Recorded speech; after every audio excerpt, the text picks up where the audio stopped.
ladies, gentlemen, filmmakers and moviegoers alike. Welcome to this week's episode of Critically Casual. I'm your host, Srekcuf5. Joining me as always, superfluous? No.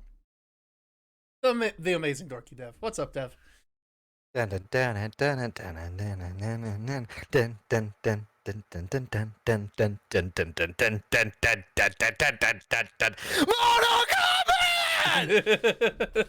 Oh man, What? good to be here. It is, isn't it? Especially because, like, when I was watching the movies earlier, I remember learning how to play that song, and I grabbed my stepmom's little cat piano. So every time you press a key, it meows. So then I was playing meow meow meow meow meow meow meow meow meow meow meow meow. My memory with this song is me and my friends watching, literally just putting that song on and doing parkour fighting around his living room, jumping off of couches and tables and shit. I think my brother might have like fallen on a table. Oh God.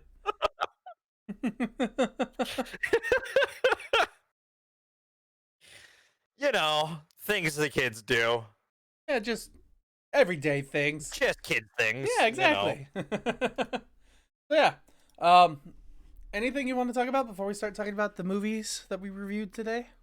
This is definitely going to be a compare and contrast week. Oh yes, no, absolutely.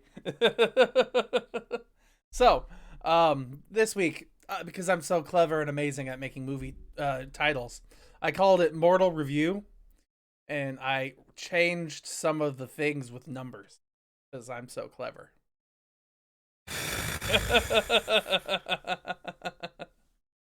Ooh, right? There was no, like, I couldn't think of a good way to spell review without an R at the beginning of it.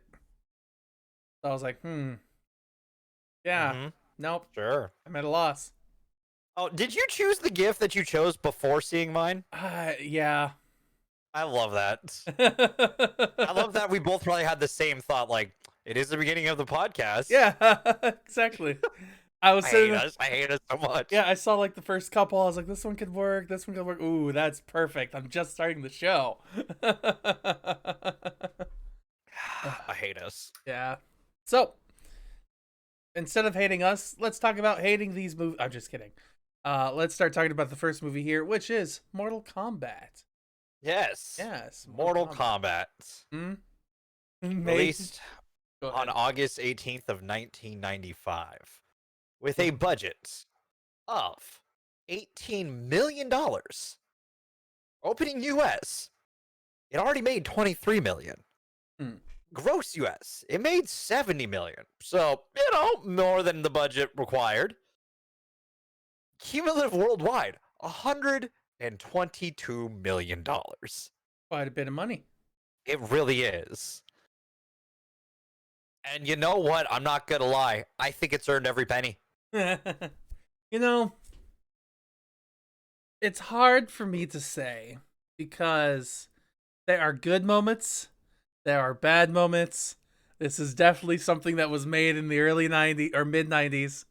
But like, so how I'm gonna put this is there's a lot of cheesy lines, there's some good action, and you could tell what they were trying to make.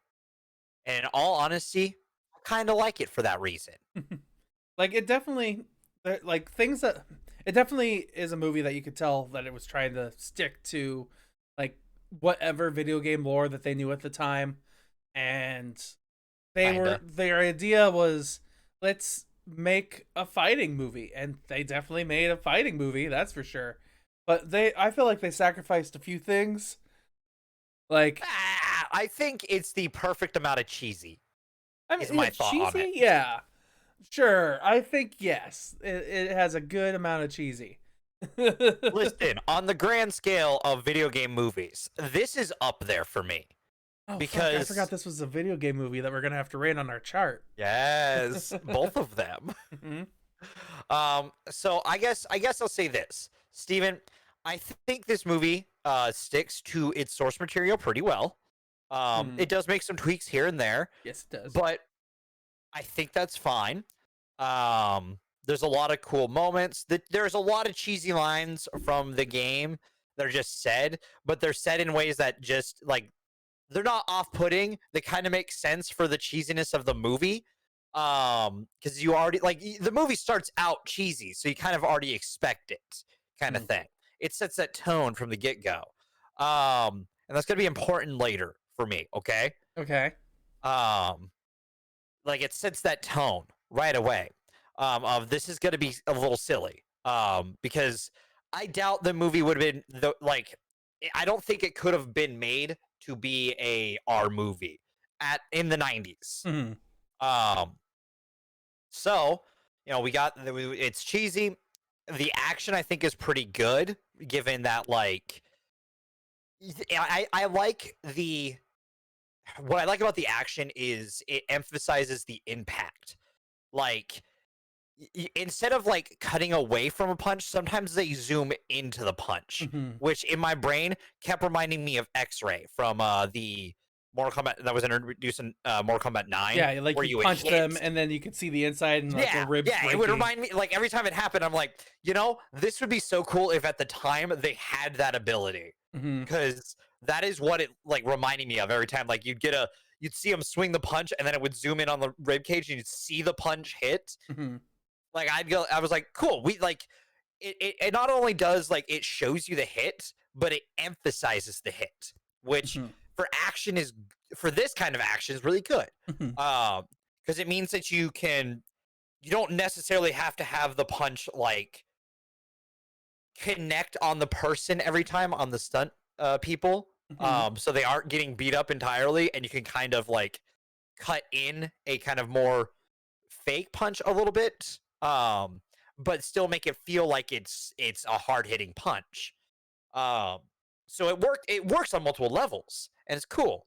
And a lot of the stunts are actually really cool, like the fight stunts and stuff. Like there's some really good like kicks, like kick moves a lot in this movie. There's some really good like weapon work in the banquet hall fight with Johnny Cage. And I think as much of a douchebag as Johnny Cage is, who's played by Christopher Lambert, or no, that's Christopher Lambert plays Raiden. Lyndon Ashby, who plays Johnny Cage.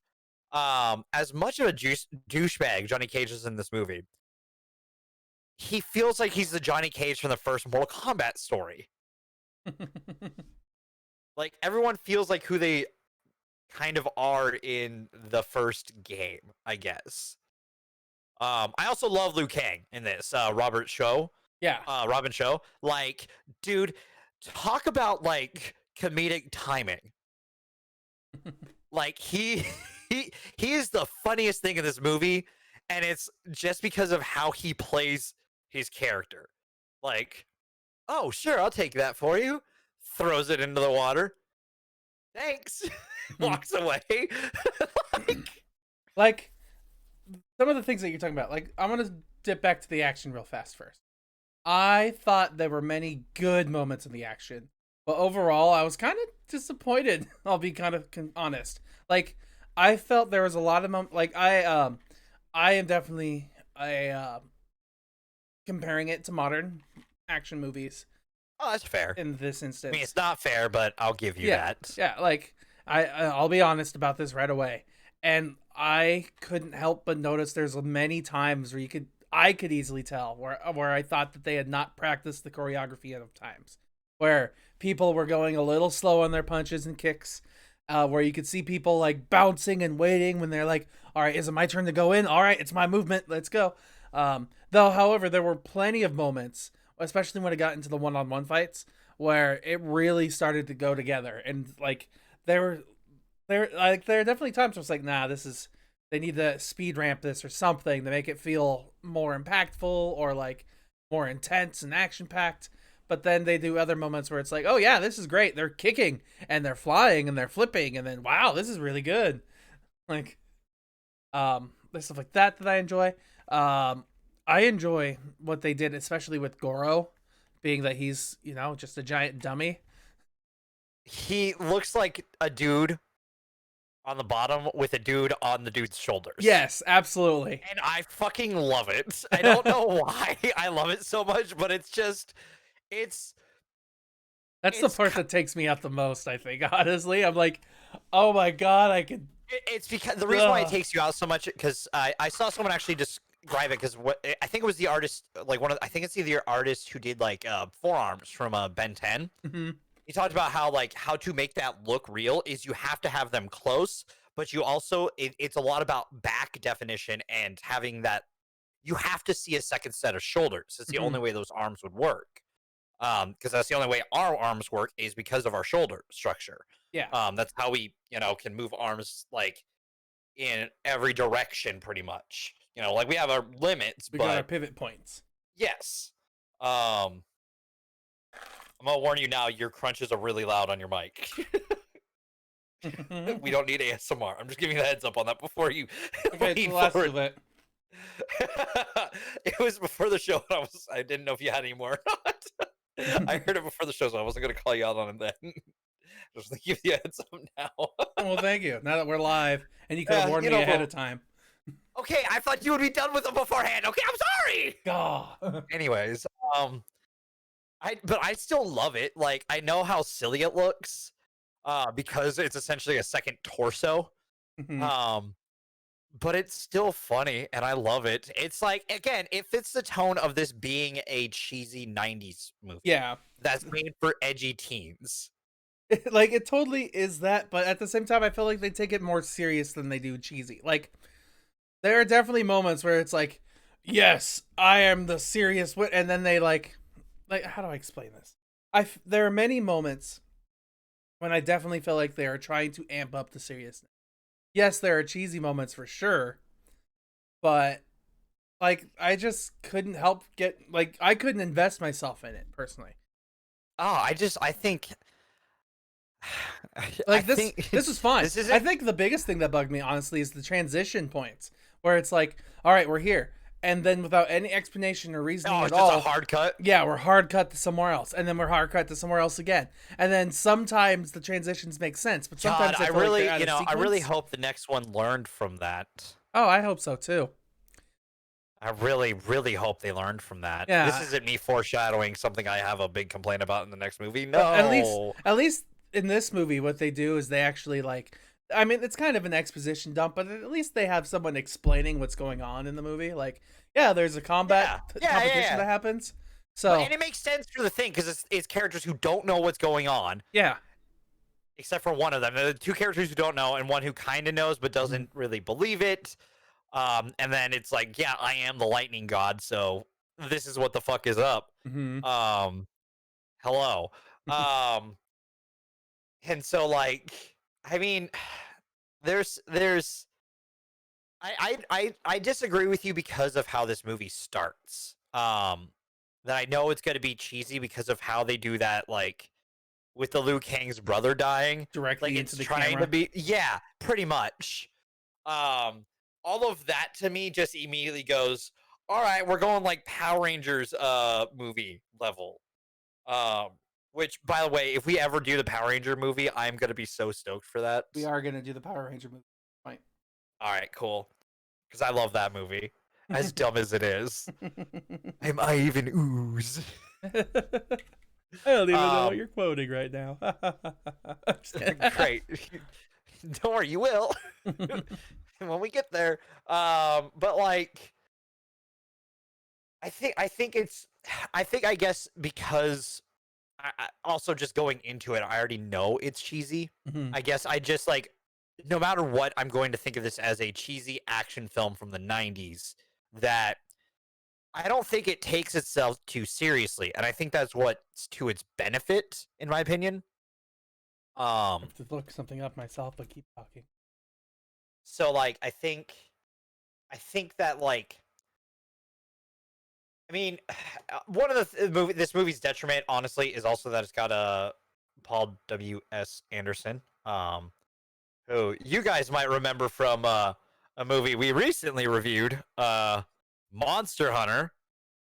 And he's kind of the he's directly like pointed to as the man who has sort of destroyed video game movies for people. Because he's done he did the Mortal Kombat movies, which the Mortal Kombat movie, which I think is better than what everyone probably thinks it is. And he did, he was a producer on Dead or Alive. He wrote the entirety of Resident Evil series of movies, for better or worse. I'll let you decide. Stuff like that. Mm-hmm. Which a lot of people blame for the fact that video game movies are never close to their source material and just bad. Partially because of it, and just because they're not always really good. That I think this is probably his best video game movie, I guess is how I'll put it. I know it's not a high bar with the rest of his video game movies. One of them I literally gave half a fucking point. But like, this is leaps and bounds better because it actually takes the source material, adapts it in a way that's unique for its story, is creative in its action, as silly as it might be. Looking at you, Johnny Cage Goro fight. Yeah, I hated that fight. That one was really disappointing. The start of it's funny. Yeah, you're not wrong. Because the puppeteering for Goro during that is just beautiful in some of the most disturbing ways, but some of the most like, that's pretty good puppeteering right there. I'm not gonna lie, like, good job. Yeah, I don't know. I think this movie, it has a lot that holds it back, but I find it endearing in that, like, without this, we don't get Detective Pikachu, is how I'll put it. I like, you're not entirely wrong, but I'm not gonna hold it. Like, I'm not gonna do like I did with Iron Man, where I'm much more sentimental.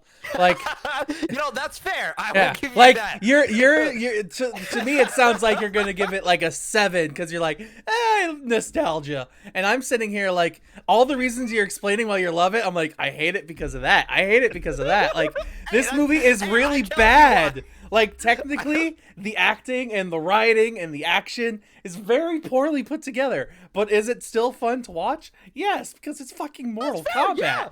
So, like, 100%. Also, it's got one of the best goddamn soundtracks a movie could ever ask for.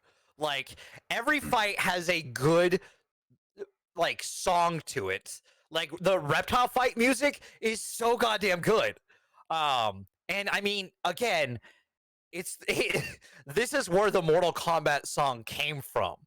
Like, we don't get dun dun dun dun dun dun dun dun dun dun dun dun dun dun dun dun Mortal Kombat without this fucking movie. And now that is synonymous with the franchise. Like, it is cemented into the franchise. My stepmother was actually disappointed with the next movie.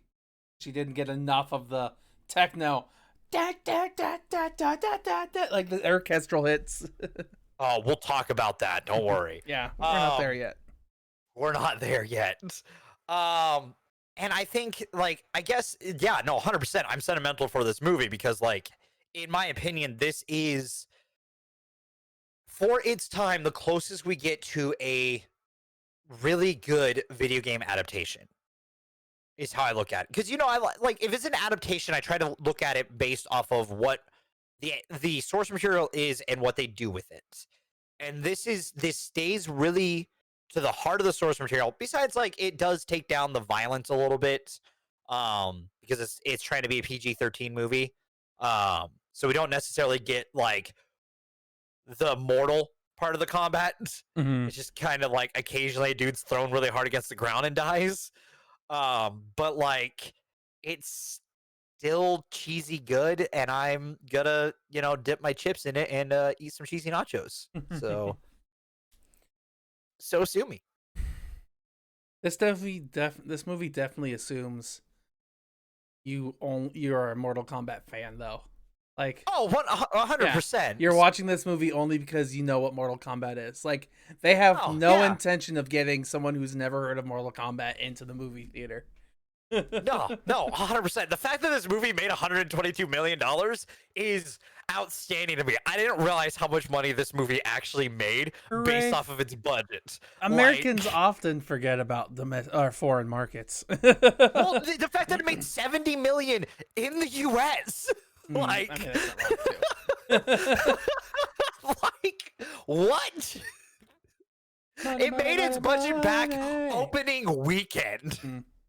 It brought people who weren't Mortal Kombat fans to the theaters, like, regardless. It did, though, this movie did definitely make me want to watch more of the, like, actual like kung fu martial art movies. It makes me want to play Mortal Kombat, like the earlier Mortal Kombats, because like kind of like ones where it's like obviously someone like doing the stills and stuff like that. Yeah, that's what it makes me want to play. Like, I was telling my dad about this. I had Mortal Kombat on the Super Nintendo growing up, but I never had anyone to play it with. You know, single child with no friends. Sad Steven. I never played. I would say I would have hung out with you, but like I was also an edgy, like not hang out with people person during middle school, high school, early high school. So this was like by the time we were friends, like we would have like, would you still have had that console? Yes, but I was more on Xbox and Xbox 360 by that time. Yeah, the SNES, PlayStation. Yeah, SNES was probably like I was maybe 8 when I was playing those kinds of games.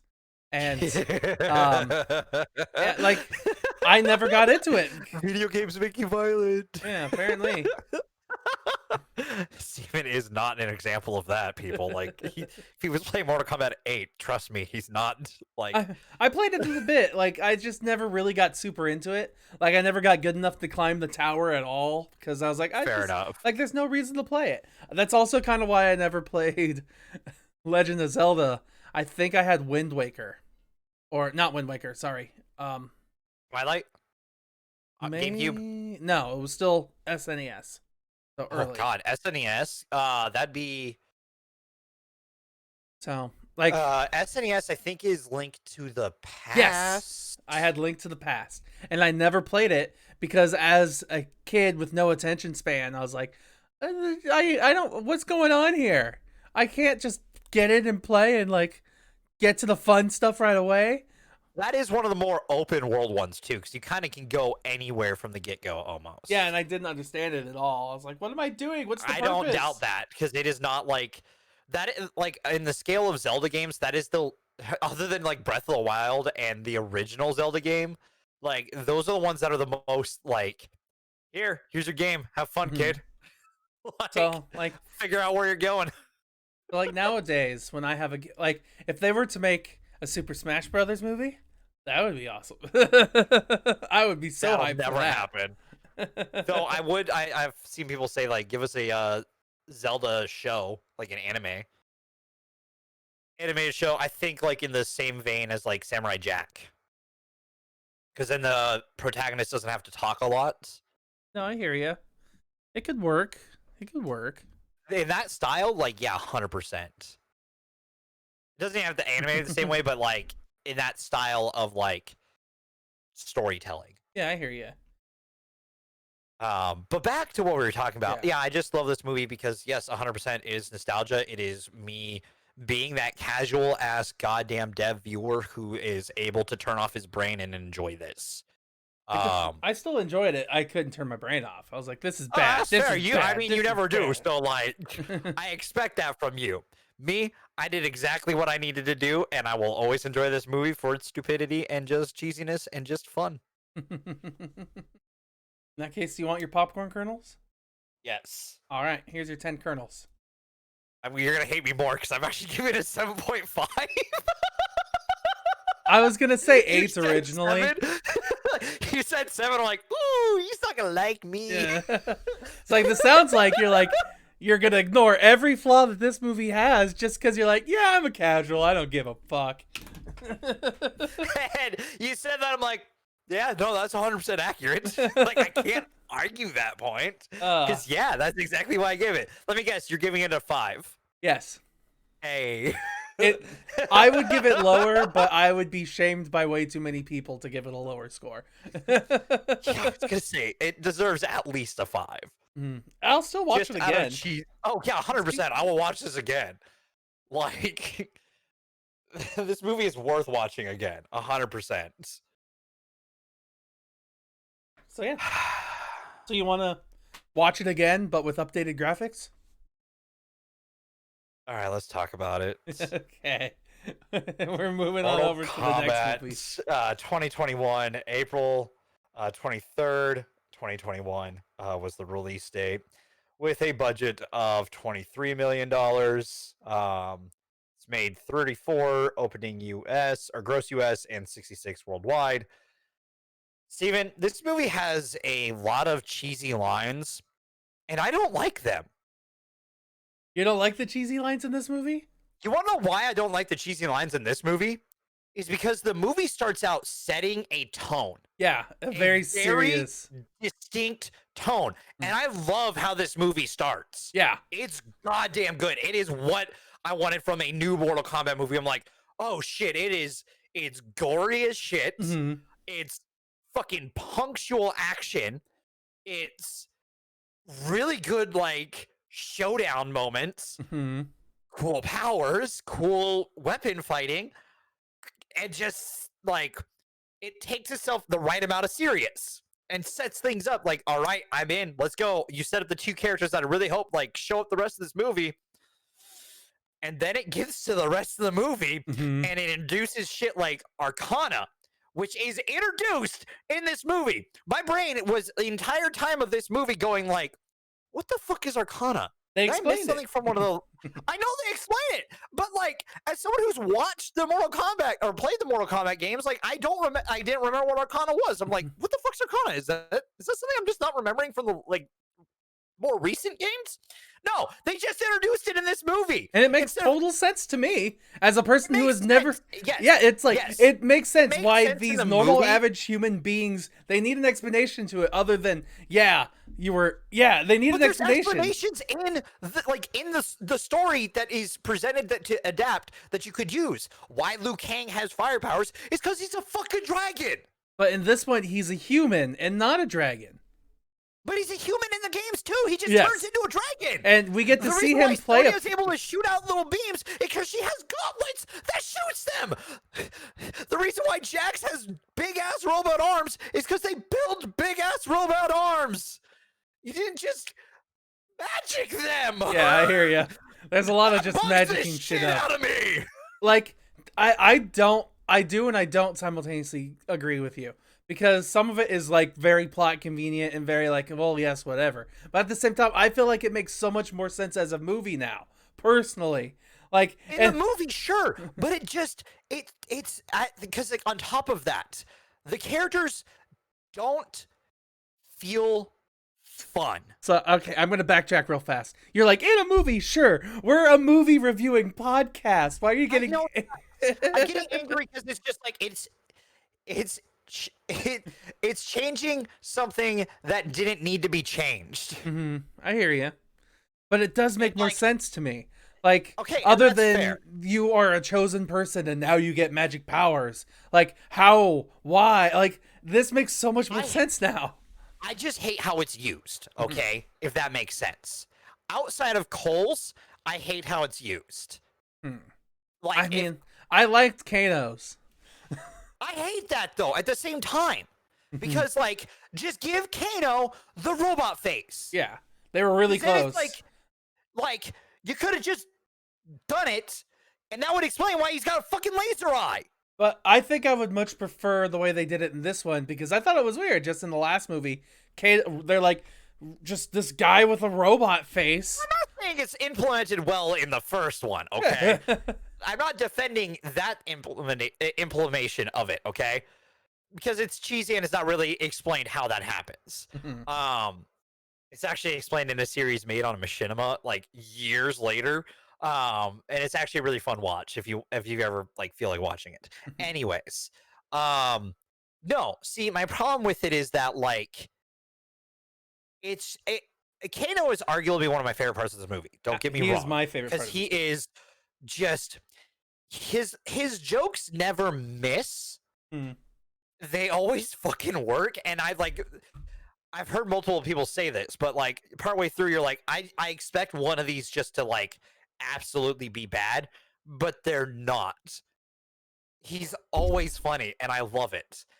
And But they're not even they, like super offensive either. Like normally a character like that will say something that's like racist or bigoted or like, and maybe sometimes they are, but they're not like calling somebody the N-word or like those they're really not. They're harsh... bigoted in the sense that you understand that he's like a crass douchebag. Yeah.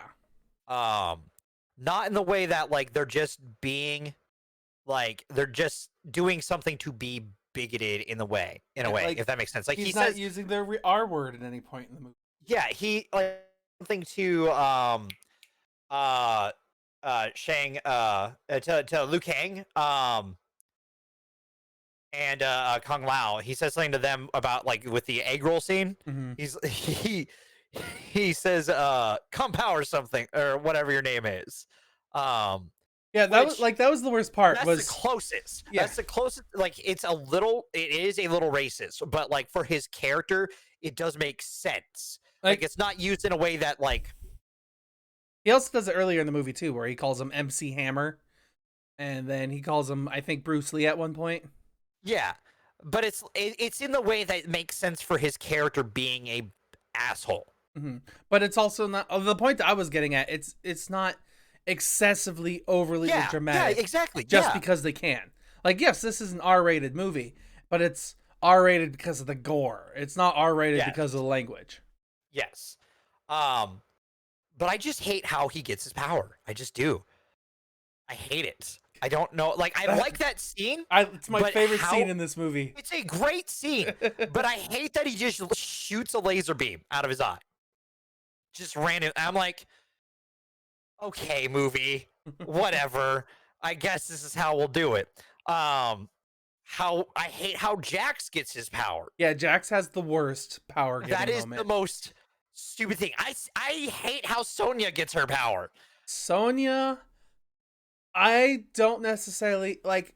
I hate Sonya only because of how convenient it is. But they also kind of explained it in its own way with Liu Kang and how he got his power. So I also hate the mark. Okay, because like.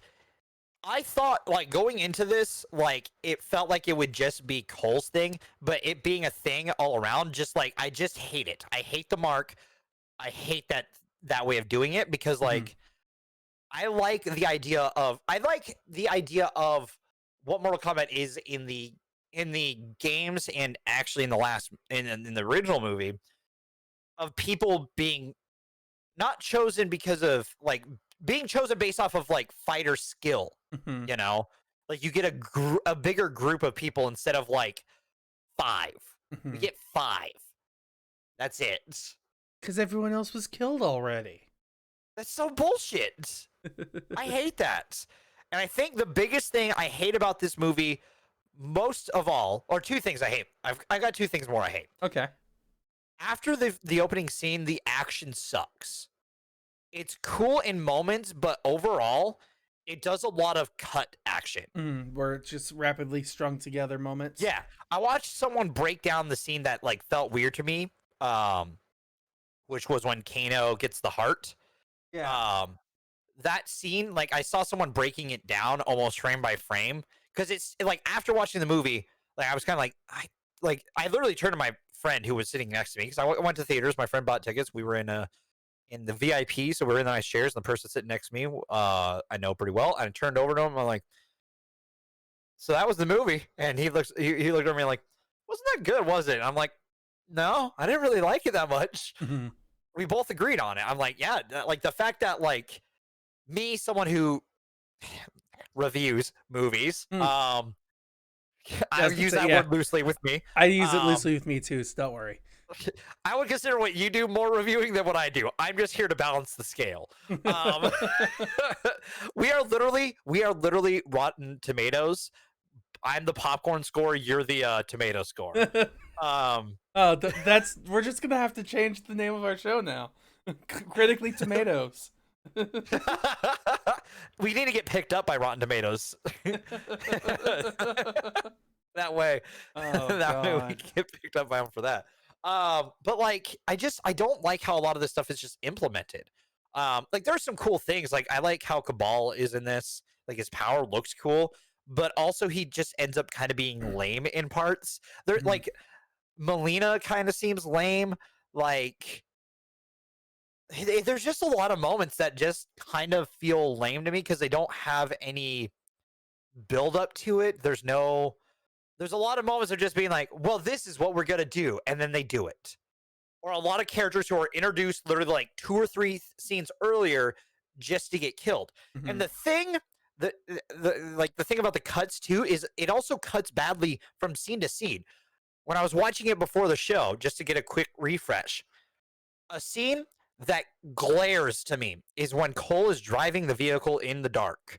Yeah. And then it just cuts to white with a planet in there and then scrolls down to Melina walking. I'm like, holy shit, I forgot about that. In the theaters, that sucked because it was dark and then bright.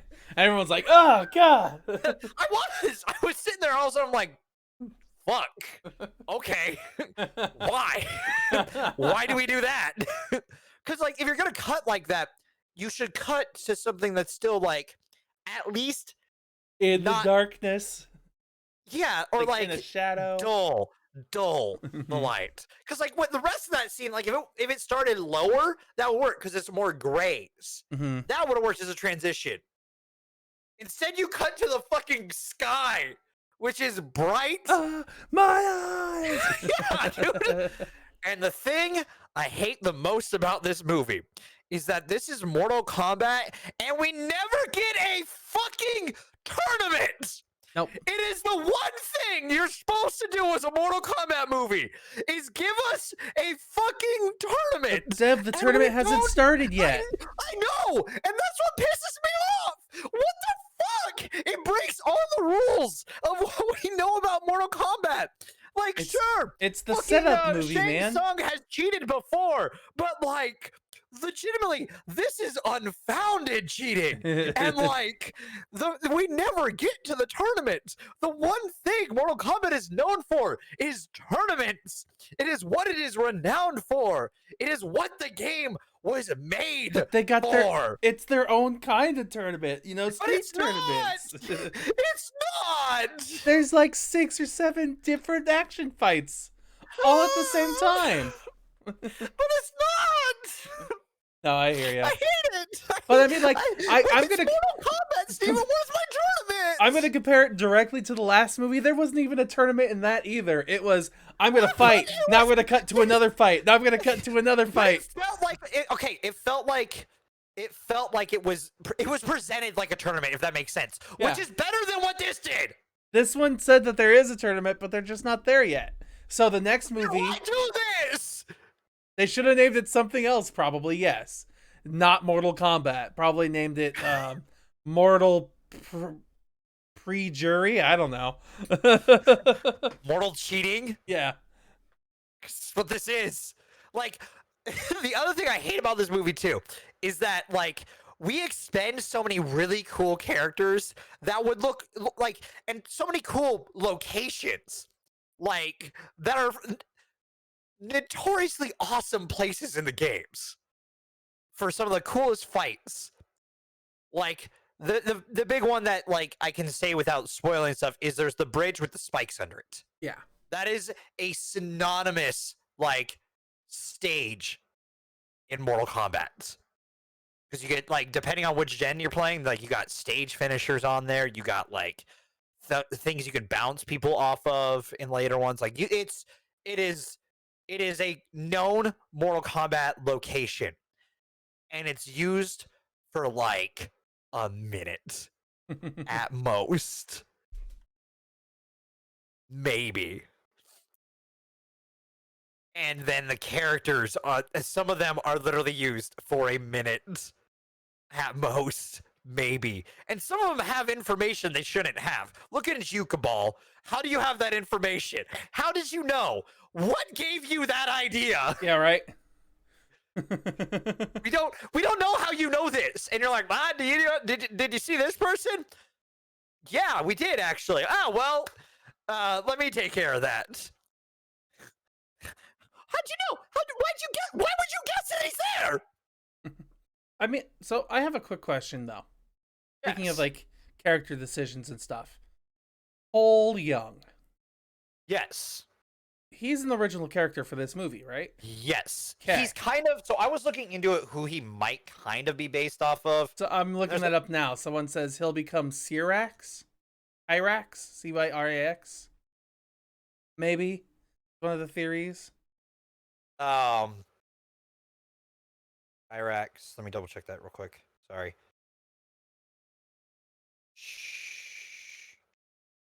Cyrax. I don't know about that one. Maybe. I think he's more like yeah, no, I don't like that. I'm gonna butcher this, but Takahashi Takenda. He's the son of he's Kenshi's Takeda, thank you. Yeah. He's Kenshi's son from the games, the dude with the red bandana over his eyes, the blind guy. Yeah. And he gets trained by Hanzo, Scorpion. And he has like some similar items. He was introduced in Mortal Kombat 10. He has some similar weapon stuff. Some people also like some of the stuff like that I saw too is that he might be Shujuku, which is like this sage warrior dude, but like looking at his like fighting style and stuff like that, it's not him. The closest I've seen is Takahashi. That's the closest like I can think of with him because he's got like armor, he's got similar-ish weapons depending on what like fighting style you choose with him, stuff like that. But 100% he is just made for this movie. And I gotta say, he has the most disappointing power, I think, for me. I mean, other than how Jax gets his powers, that's really upsetting. But like the whole thing about character development and stuff is supposed to be like you change who you are for the better. And what happens in this movie is you just do what you were doing before. Yeah, and now you have a built-in defense. It's literally the line that the old guy says at the beginning. Yeah, exactly. So that was foreshadowing, Steven. Yeah. Would you have guessed that? No. Would I? You want to know why I figured it out this time? Is because I rewatched it and I was like, oh. It was as soon as it happened, I was like, this is so disappointing. Like, there's a lot of moments in this movie that I agree with you. It's very disappointing. But I feel like overall, if I were to directly compare the two films, I like the story development and progression of the plot better in this movie. Even though there isn't a Mortal Kombat, and even though a lot of the jumps and the cuts don't really make sense, like, I still think I prefer it. Steven, outside of Kano, who do you like in this movie? So outside of Kano, I have to let me pull up the whole list of cast again. What character do you enjoy watching in this movie, Steven? The one moment that I really enjoyed was Kung Lao when he gets to fight Melina? No, what's her name? I think it was Mylena. No, it was Natara. But yes, that's such a lame fight. It was a very lame and but like it's an unearned moment. It's literally the only time it makes sense though. Like because what was it in the last movie? The movie ends with him going flawless victory. And like but he had also said it earlier. No, all it had been said multiple times in the movie, yes. But in that moment it ended and it was definitely not a flawless victory.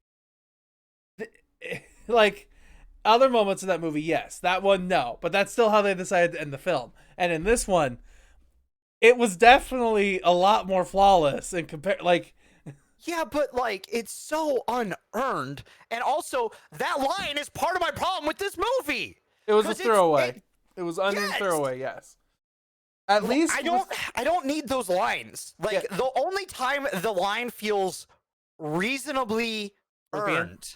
Yes. Mm-hmm. That is the only time that I go, okay, movie. Yeah. You earned that one. Like, all right. You got me there.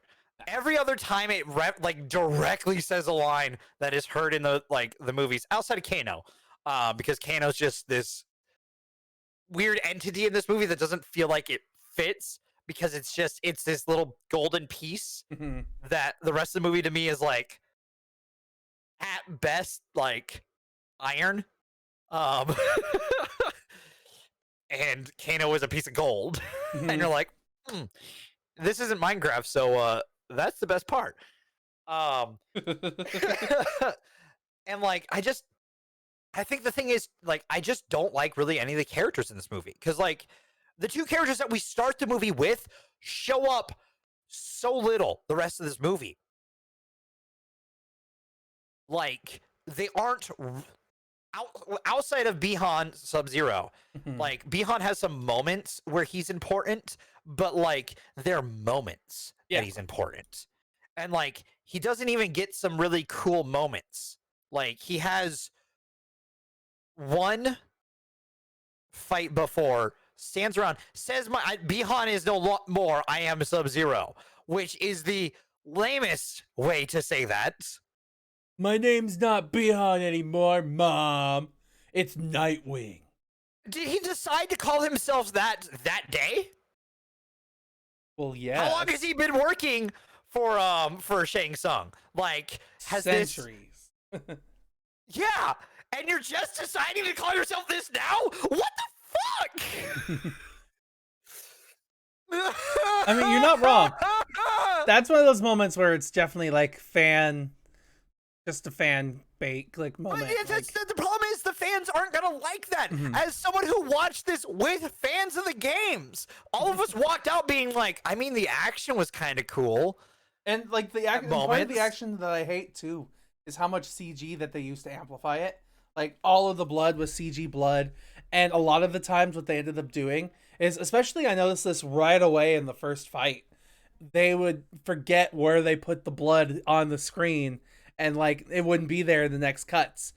One instance that I can think of specifically is when Bihan smashes Hanzo's face into a rock and the whole rock gets covered in blood. And then the next 6 or 7 cuts around it, there's no blood on the rock at all.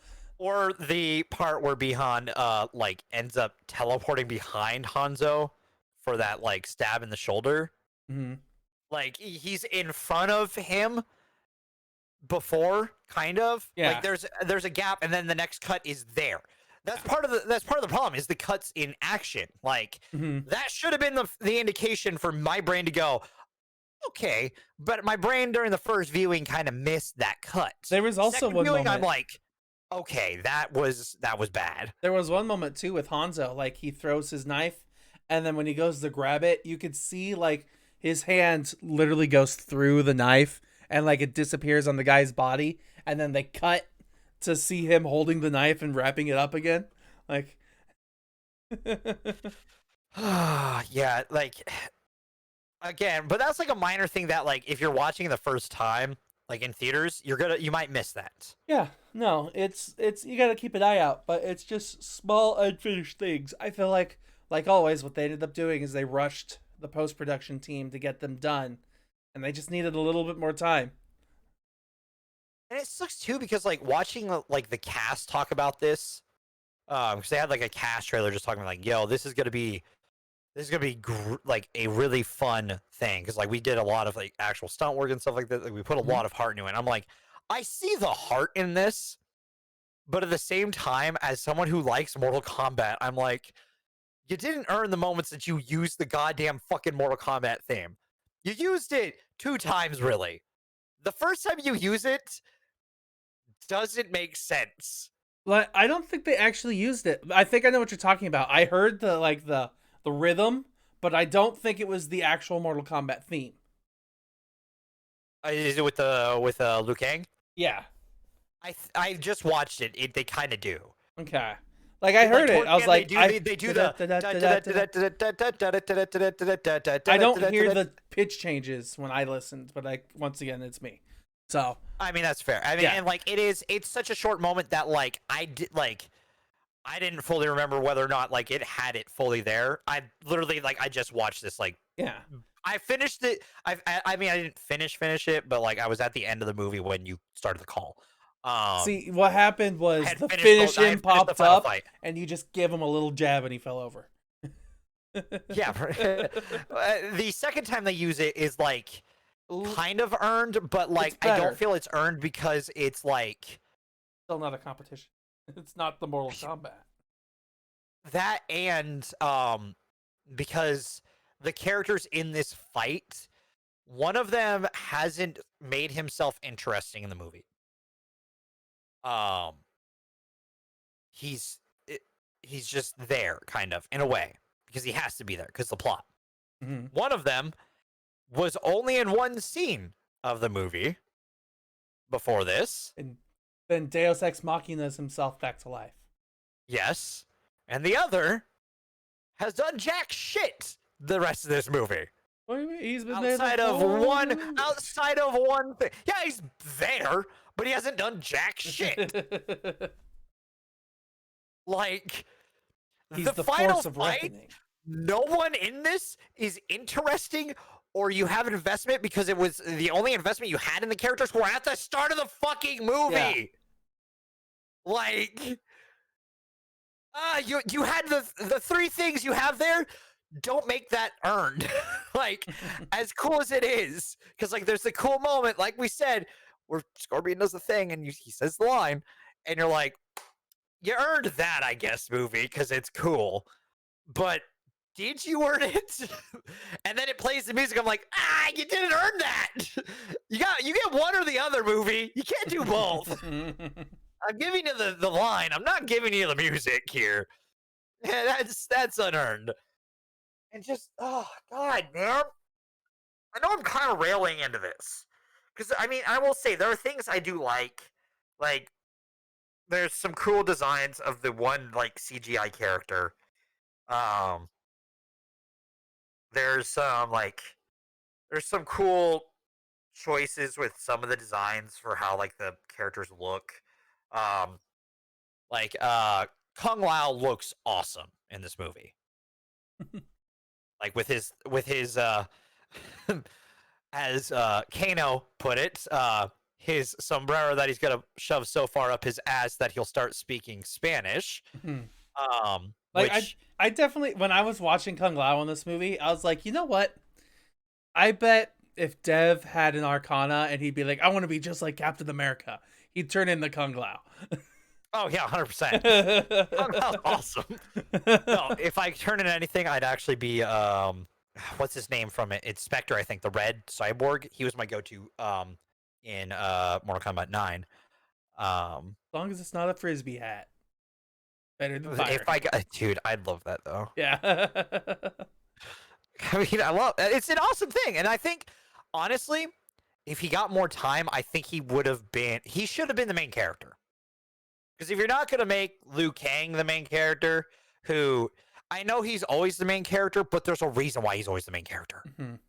It makes sense to make him the main character. What if he was the sentient?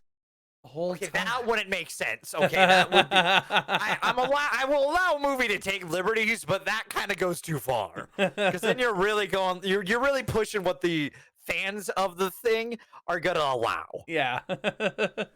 Like there's no investment in Cole, in my opinion. Like there's nothing to really latch on to him, like other than that he has a family. That is legitimately his character, is I have a wife and daughter. Yeah. And like I said, his Arcana that he unlocks does nothing to develop him as a character. It just reinforces who he was this whole time. Which really isn't what we need. Nope. Even though at the beginning of this movie, he was questioning himself. Yep.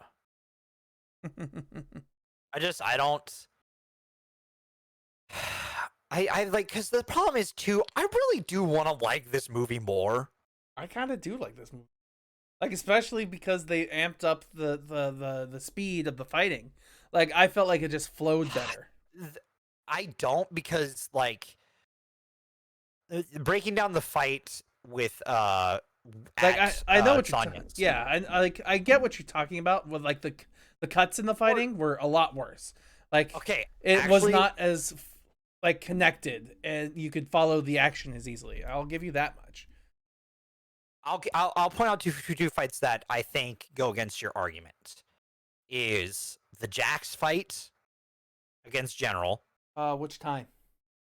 The second time. Okay. I mean, that was literally 15 seconds.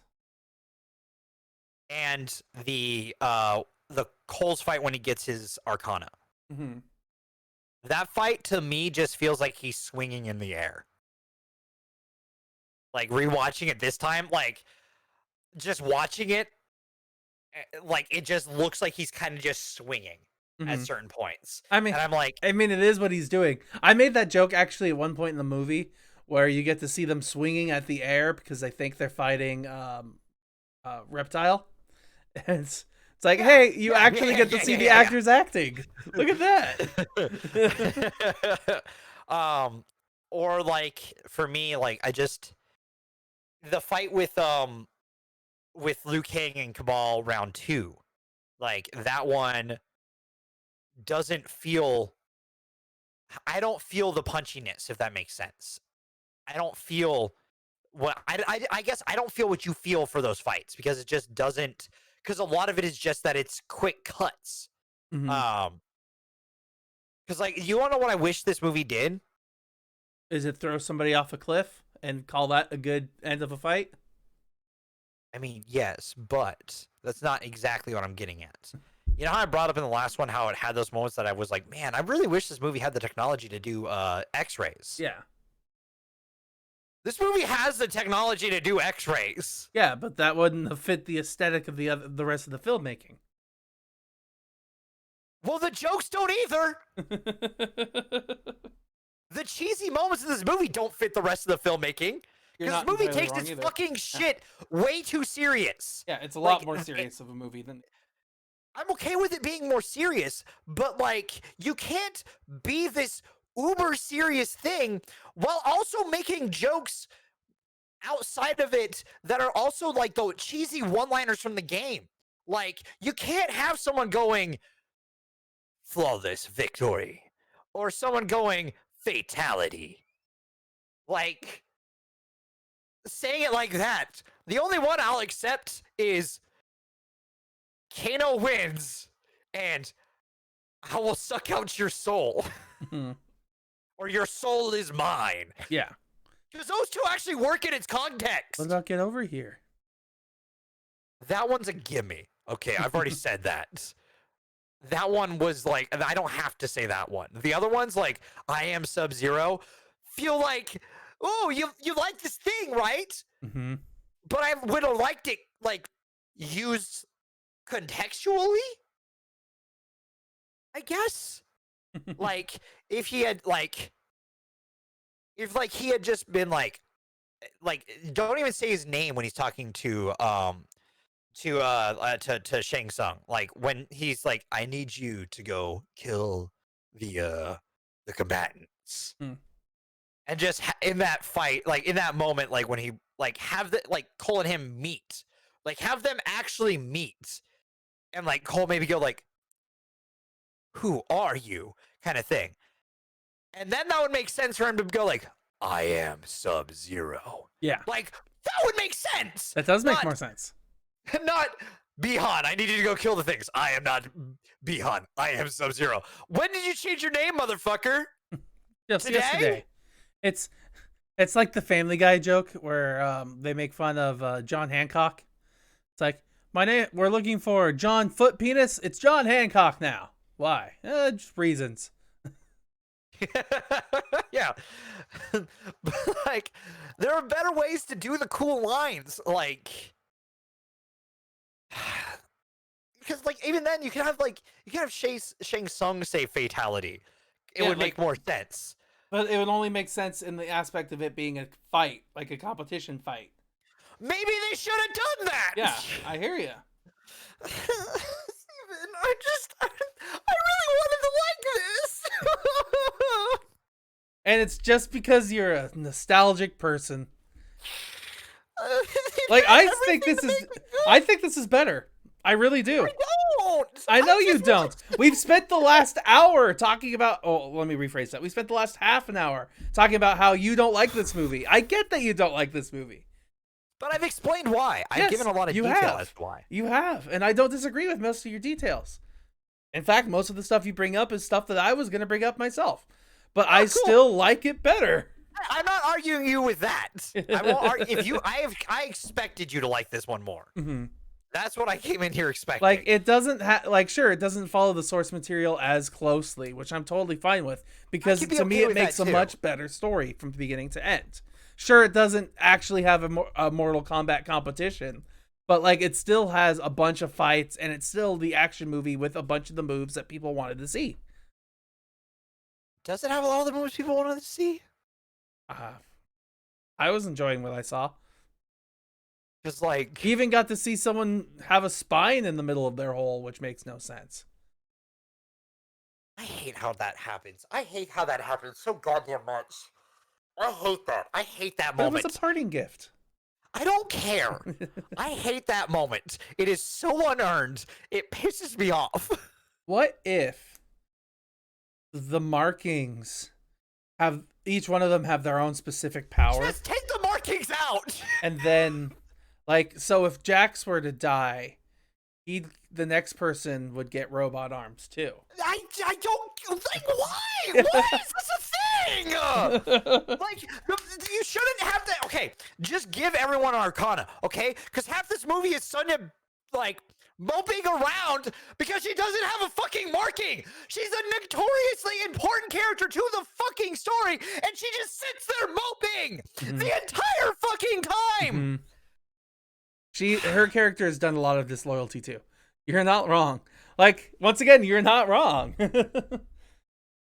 I know, and I'm not saying you disagree. I feel like me. you should have judged that first movie the same way you're judging this movie, and then I'd be happy. The first one is like, okay, listen, the first one still does, like, it earns its like thing. Also, it sets its tone early.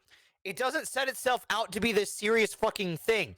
This movie starts out being a very serious thing, and I do like that first scene a lot. The rest of the movie does not live up to the first goddamn fucking 7 minutes. That is my favorite part of this movie. Like, cause like rewatching it, I'm like, I might skip through some of the slower moments of this. No, I watched the entire fucking part of it. I'm like, you know what? I can't.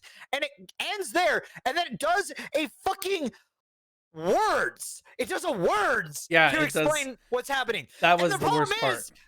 It explains what the Mortal Kombat is, but it never does Mortal Kombat.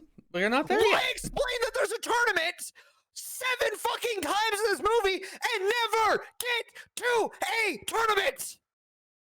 Because, like, they've set up the stakes that the tournament is what's going to cause the winner the end of the world. So the reason why, in my interpretation of this whole thing, is he's cheating. Like, they blatantly say it. No, we're not there at the tournament yet. Sure, we're not there yet, but it's still going to happen. Like, the next movie is going to be a tournament. That's my problem. This movie is sequel bait. Yes. It is just sequel bait. It is sequel bait. It is Batman v Superman. It is Age of Ultron. It is just put in here to make a fucking sequel. That is all it is here for. Instead of actually being something that is like, but it does exactly what the fucking goddamn Monster Hunter did, of being like, hey, we're setting this up so it has a sequel. That's all we want to do. It's just make another movie instead of being something in the first movie. But it does, I mean, okay. It doesn't do the Mortal Kombat fight, but I still think it does plenty to set up the world and establish the fights and like give our characters progressions. What does it do with the characters? One more time, sorry? You cut out for me. What does it do with the characters? It establishes just the world itself and gives us our characters as a whole. Like, it doesn't change the characters, no, but it tells us who they are. Like, in the video games, what they're directly... It's the same problem that Mortal Engines did. Yes. It has a much richer world than they have characters. Yes. Yes! Which pisses me off. We keep ending up in this location of being like, it's a really fucking cool world. Hello, Battle Angel. Hello, Mortal Engines. Hello, Monster Hunter. Hello, fucking Mortal Kombat. You'll have really great fucking worlds. Give me someone to invest in. I'm so glad I turned you down before the show started. I didn't expect to get this heated. I'm not gonna lie. This was not my intent to get here. Like, it sounds like we're in this huge argument, but I'm sitting here like, I'm gonna give this movie a 6. It's still better than the last one, but like, Like, I get that. Like, I'm not. I know you're not arguing with me. I'm just very angry at this as I like dissect it more and more because it does the thing that we keep running into with movies of just having this world that seems so fucking cool, but you have nothing to latch yourself into the world. Like, there's no one. Because, like, they created Cole to be your character that you attach to and go into, but he's not interesting. but he's relatable to people. He's supposed to be us, you and me. Like, kind of, he's not necessarily a person with a huge personality, but he's supposed to be that a person that like I could project myself onto. Like a person who is about his age, who's going through a rough time in their life, and all they want to do is protect their family. The problem is, neither of us have family, so we can't directly relate to him as a character. So, well, and the other thing too is he's just really dry. Like I get making a blank slate character. Okay, totally get that. Look at Twilight. But like, you know what? Actually, Bella's more interesting than Cole. I'm gonna fucking say it. You might someone who watched the boundaries there. Because Bella is the wettest of sheets. At least we understand her character, like what she, like her as a person in a way. You know what I mean? Like in the first movie, okay? I've seen the first movie, whatever. I mean, I've seen the first 3. I haven't seen the last one. That's fair. For me, like I understand Bella more than I understand Cole because Cole is legitimately 2 things. He's a family man. Family boxed her down on his luck. Bella is moved to has moved 1,200 miles. She is interested in someone. She's got a estranged relationship with her father due to the fact that they haven't been around each other for years. She's, you know, trying to fit into a new high school. These are things that like are more character, like, and you can go into depth with it. Like she's trying to fit in with a new friends group in the high school, stuff like that. The like interest in someone can interchange with that. Cole is just, I want to protect my family, and I'm a fighter who's washed up. That is all his character is, and it does nothing else. He used to be a champion. Show us that, because the entire movie he's just getting his fucking ass kicked. He doesn't win a fight. He beats one person. Does he? Yes. Who? It ends with a G. It ends with Oro. The entire fight. The only reason why he wins that fight is because he got his ass beat. Yeah, that's true. Focus on the pain, and the pain will bring you your powers. It's fair. He does win a fight. You know what? I will give you that. He does win a fight, but it still goes to show that he got nothing but his ass beat. Especially too, because like the later fight that happens, the like you know the really cool one that's supposed to be the climactic battle of the movie. He keeps changing his motivations in the fight. Where he's like, I'm here for my family. I'm here for the fight. I'm back to my family. I'm here for the fight. I was bitch slapped towards my family. I'm going to focus on my family now. Oh, wait, there's that guy back there still. Oh, my back. Like, and just like, again, to that final fight, like you're not invested in anyone in that final fight because you haven't had any development really with Cole. And the other 2 people have either not been in the movie since the beginning or have been sporadically thrown in just to like occasionally say a line and do like one thing. Like there's with the first movie we have seen Liu Kang the entirety of the movie. And we've gone against Shang Tsung. We've seen him the entirety of the movie. We understand these 2 characters. We understand who they are as characters. We understand what's at stake. We understand why this fight is happening. As cheesy and as dumb as it is far more, at least to me, intriguing because the characters are characters and not caricatures. 。I mean, yeah, cool. Like I've just been listening to you this whole time. I'm like, yeah, I don't disagree. I know. I'm sorry. I'm just I don't I didn't realize disagree. I was gonna say this much about this movie. I'm not lying. Like I had the points that I wanted to hit, but the more I dissected in my brain, the more I was like, you know, actually no, there's this too. There's this too, and I'm like, as I'm like showing the piece that I wanted to talk about, I look under where I lifted the piece from. I'm like, oh yeah, and there's this. Oh, and then there's this. Oh, and then there's this. The fuck? I genuinely did not plan to yell during this episode outside of Mortal Kombat, and somehow this movie has riled me up. Yeah. Like when we first, at the very beginning of the show, when it was just us talking, like, hey, how's it going? I had noticed that you were peaking a little bit higher than normal. So I was like, I'm going to turn you down. And I'm so glad I did. Hey, good job. Good job, Mike, for peaking a little bit. Good job.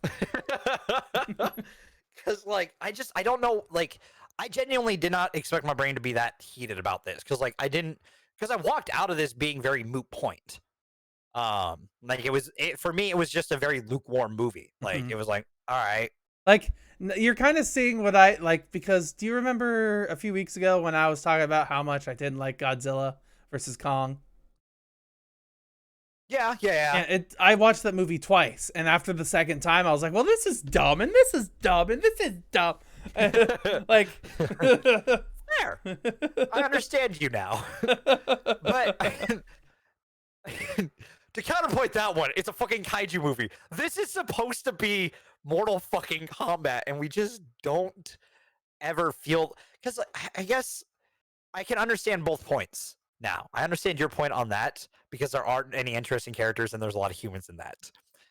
But, like, at least there's giant monsters in that. This one, like, sure, there's fights, but sometimes they just aren't good and they feel like throwaways just to kill off a character. There's also giant monsters in this movie. Like, there's a giant there's a fire dragon. It's not really but yeah, it's a fire power. He doesn't turn into a dragon because it makes more sense. It's a fucking fire dragon. Fatality for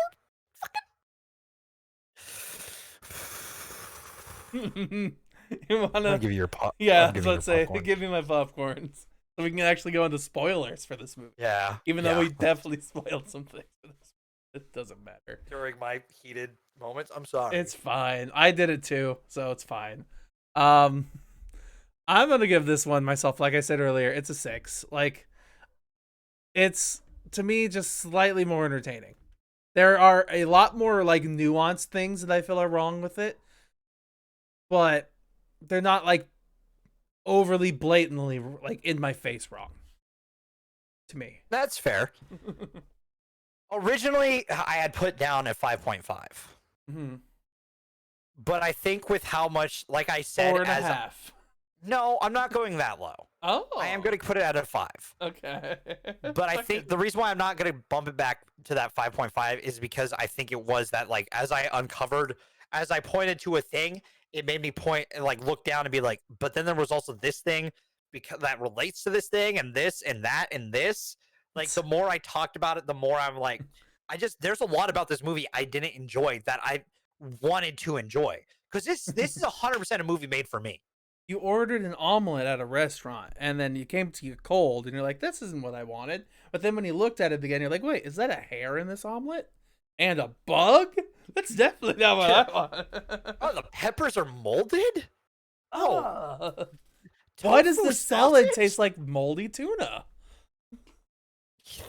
I don't even know how that happened. Like, that's still bizarre to me. It didn't taste like moldy tuna either. It just tasted like, the best way to put it is just like off-tasted tuna, and I don't know how that happened. Because, like, it had only been a day in a sealed container, and, like, you could keep tuna in the fridge, like, in a container for like 2-3 days. As long as you eat it within X amount of time, it's fine. And it just wasn't. And this is that salad. This is that salad to me where I'm like, I don't know why. This is that salad originally to me. I don't know why I don't like this that much until I start dissecting it. I didn't dissect that salad because I didn't want to. Yeah, you didn't want to know what you just put in your belly. Yeah, pretty much. I had to dissect because it's what we do on Mondays, and like I just found everything I didn't like about it, so it's just gonna be a 5 for me. Like, I'm not gonna put under a 5 because there is a lot of heart in this movie, and there are some cool things in this movie, and I do appreciate some of the things it tries to do. And I mean, that first fucking whole opening scene is awesome. But just, I have too many problems with it. Like, it doesn't do what I was hoping. Because, like, for me at least, like, the fact that for you, this is only a point better than Mortal Kombat 95. Yeah, like, and it's not even that much better. After, what, 26 fucking years? So, like, reading through this, I looked up some IMDb reviews, and I'm reading, like, headlines. It's like, a valiant effort, but exactly what you expect, 7 out of 10. 2021 special effects with a 1990 storyline, 6 out of 10. Like, yeah. 7 for nostalgia, 6 for the movie as a whole. Yeah, and I think that's my problem with it, because it's just like, this movie had everything it could have done, right? It had all the right parts to it. Like, I think the cast, like, who they casted for these characters, I think it was well casted. I genuinely feel that. But overall, like, just what we got out of this, there have been 26 years of this game franchise since then that you could have, like, used as, like, hey, this is what fans like. NetherRealm has just, over the years, just made the franchise better. And the fact that you only jump up a point from 95 to now bothers me. It's 30 years later, and only 1 point have been gained. Yeah. That's not how movies should go. So, yeah, that's where I stand on this.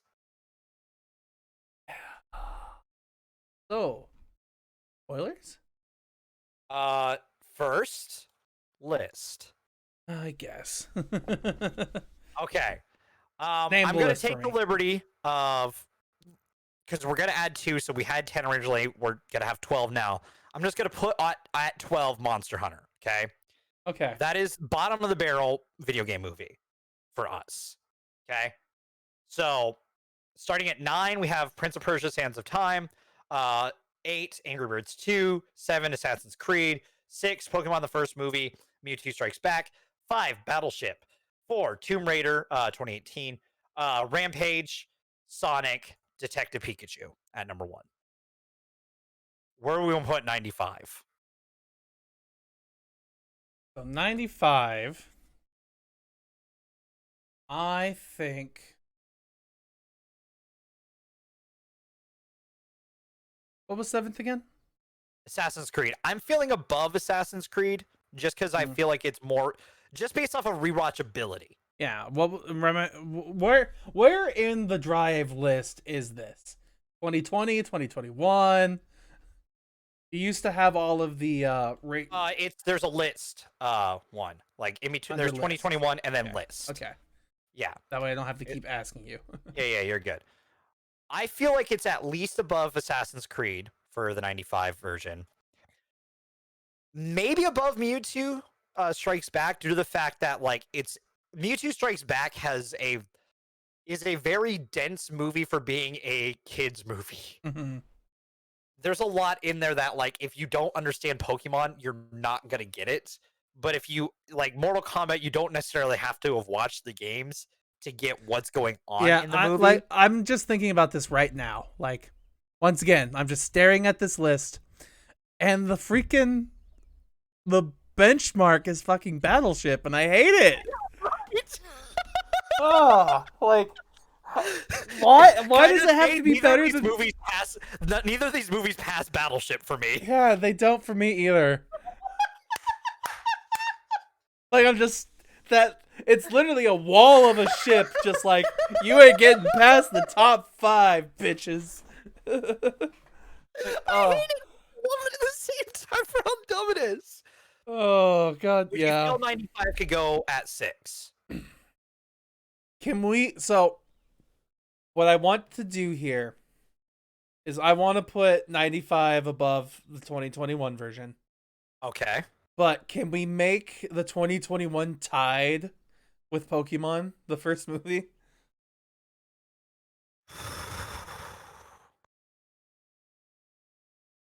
Or is it just better than Pokemon the first? I don't know if you know what.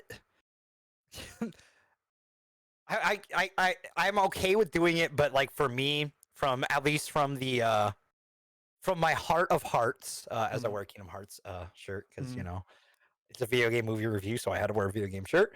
I at least enjoy, for as dense as it can be sometimes. I enjoy. I can go.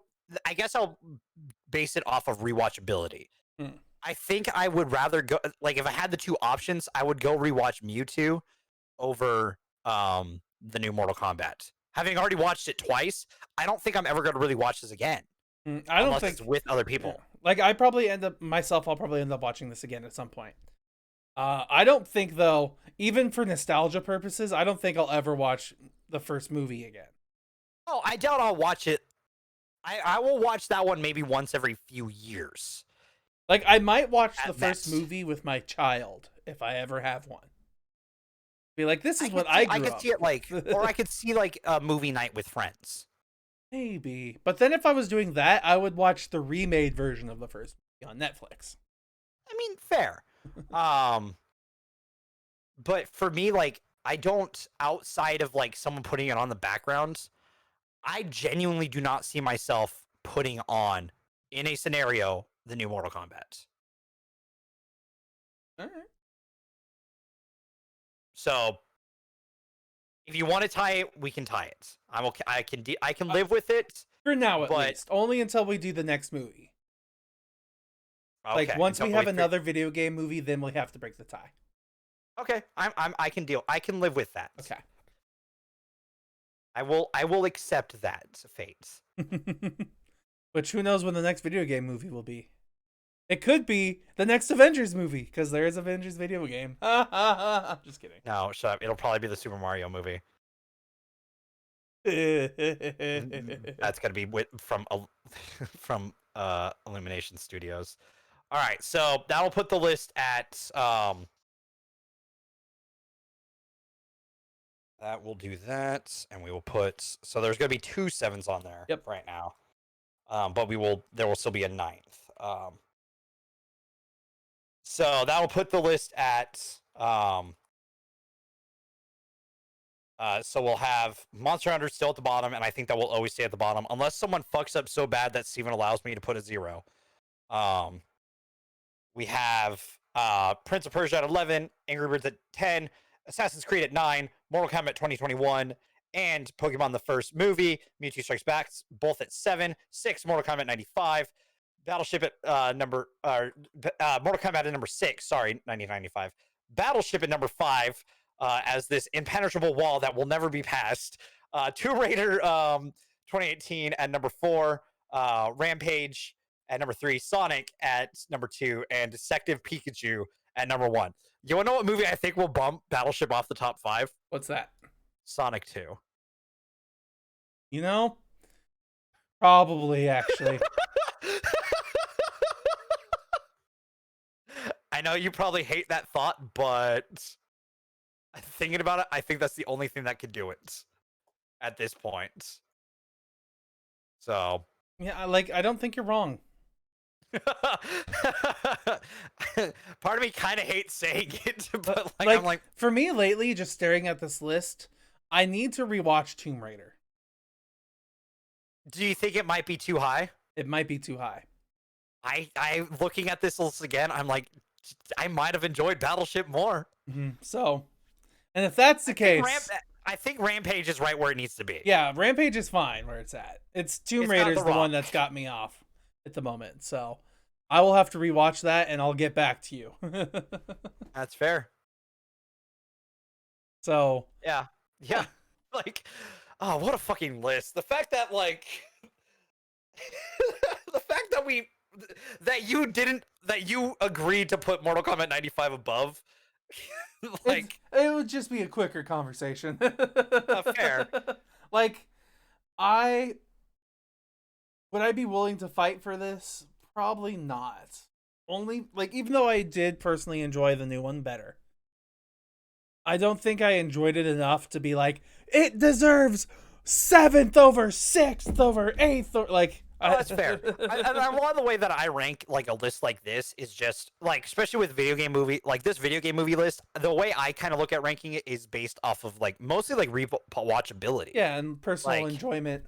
Yeah, like there's a lot of factors, and rewatchability is one of those bigger ones. Like I could easily go watch Detective Pikachu. I could easily go watch Sonic because Sonic was really enjoyable. I hate saying it, but we could easily go back and watch Battleship. I probably will at some point in that not so distant future. Like, as stupid as that fucking movie is, like, it's part of its goddamn charm.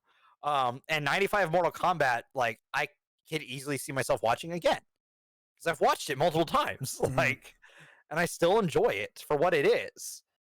Just the new Mortal Kombat. What if the next movie, the sequel to this, Mortal Kombat, it made in 2023 or whatever, is called Mortal Kombat Annihilation?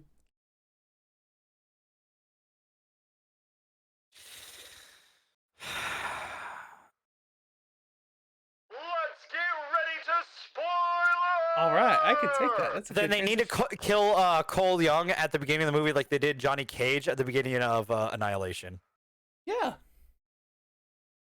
By the way, my friend, so me and my friend before going to this movie, he's like, Johnny Cage isn't in this universe. I'm like, yes, he is. He's in this universe. He's like, no, well, the director said that Cole Young is supposed to be like the Johnny Cage of this movie. You know, he's kind of that, like, the character you get introduced to things through and stuff like that. I'm like, yeah, but Johnny Cage is still there. Like, he's still around. Yeah, there's no way they got rid of his character. No. So, and the movie starts rolling around. I'm going to Hollywood. Immediately, I go, Johnny Cage. And he walks by, and there it is. Yeah. Cage. And I look back at my friend like, I fucking told you, bitch, Johnny Cage is in this world. You can't get rid of Johnny Cage. You just can't. But like, I guess to compare Johnny Cage to Cole Young in this movie, because, you know, they said that he's supposed to be like the Johnny Cage of this movie. At least Johnny Cage has personality. Yeah. You're not entirely wrong. And like the thing I want to talk to you a lot is the random moments and effects that made me think of other movies. Like when Jax gets his new arms, it's fucking Transformers. Oh yeah, 100%. There was one moment in this movie where, oh fuck, God, I hate how he gets his fucking arms. Yeah, like I wanted something worse. Like when he goes to lift up the rock and you see like a bolt popping out or something, and I'm like, well, that's kind of quaint. But then I wanted him to like keep trying and keep pushing and pulling. And then I literally wanted to see his arms ripping apart. And then because of his passion and determination, then he could regrow cyborg arms apparently. Because magic. I hate that. I hate that so much that he just grows magical robot arms. Like these are his arms now. They'll do. It's so dumb. Like, it's kind of dumb. He literally has the worst. I mean, other than why is that a magical power? Yeah, other than Sonya, by the way, who like she actually has a magical power, but hers is just like, okay, I've killed this guy without any power, and now without any explanation at all, I have this power. You're right. Which it's so unearned. Her fucking like fatality on Melina is so unearned. I hate that. Yeah. I hate that part right there because like it's such a synonymous like fatality from Sonya being able to blast through and you have the spine straight up and then it falls and then you show Sonya. At least do it right instead of having the fucking thing already on the ground sideways where you can obviously see Sonya and then she rolls onto her back. Yeah. God, dude, like if you're gonna do it, at least do it right. Or like, God, I hate when Liu Kang goes fatality for Kun Lao. Mm-hmm. Why? Why did we say that? Why did we need to say that? Yeah, we didn't need it. Especially the every line. Part. Almost every line like that, just the flawless victory. Like, no. I just loved his reaction though, like his face when he's sawing the woman in half. Yeah. It's a cool moment. And then you see her, but, like, honestly, the gory fatality bits, I think, are the reason why, like, that's the moment where I just shut my brain off and I'm like, ooh. Oh, 100%. Like, with Goro getting, like, shredded apart, I'm like, oh, that's great. Yeah. I But love then the like, smash of the guy's skull in between Jack's hands. Okay, but, like, General, I can't remember General's name. What is his name again? Rieko? Yeah. Played by Nathan Jones. Rictus Orectus from Mad Max Fury Road. No, I don't want to be mean to this guy, but he looked really fucking dumb in this movie. He's the guy with the big hammer, right? Yeah. Yeah, he was really dumb looking. The fact that I don't even think he had a single line. He just screamed the whole time. Yeah. And he looked incredibly CG in his screaming for some reason. Yeah, and it just didn't really do anything for me in this movie. Like, I like the gore moments. They're cool. They're fucking awesome. Like, Melina doing her, like, lip split thing. Yeah. I wanted that. Oh, dude, that was great. Yeah. When she was going, I wanted her to do it earlier, but I mean, it makes sense that they held it off because that was her big payoff. Like, the only reason to have her in that movie so is they could rip her face open for us. And like, but to do that and then kill her legitimately within a minute later. Mm-hmm. She doesn't even get to bite anyone with it. Right? I feel like she should have at least, like, bitten onto Sonya, like, with the unhinged jaw. Yeah. And then when she got to taste Sonya's blood, she would have been like, you're worthless. And then she would have left. But also the fact that, like, so many of them get killed in this movie. Or do they? Oh, yeah, they're dead. But they're going to come back because he's a freaking soul sorcerer. Yeah, I know. He's got to bring back, like, the undead versions like he does in the games. But still, like, no offense, that's kind of lame. Because, that, like, I hate that, like, in this movie we saw Cabal could have died. Okay, I'm cool with that.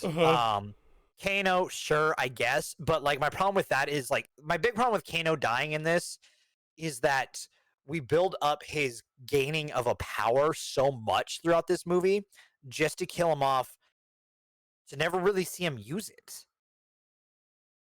Like, that is a moment that's built up to. And we only see him use it to blast at Kung Lao, and then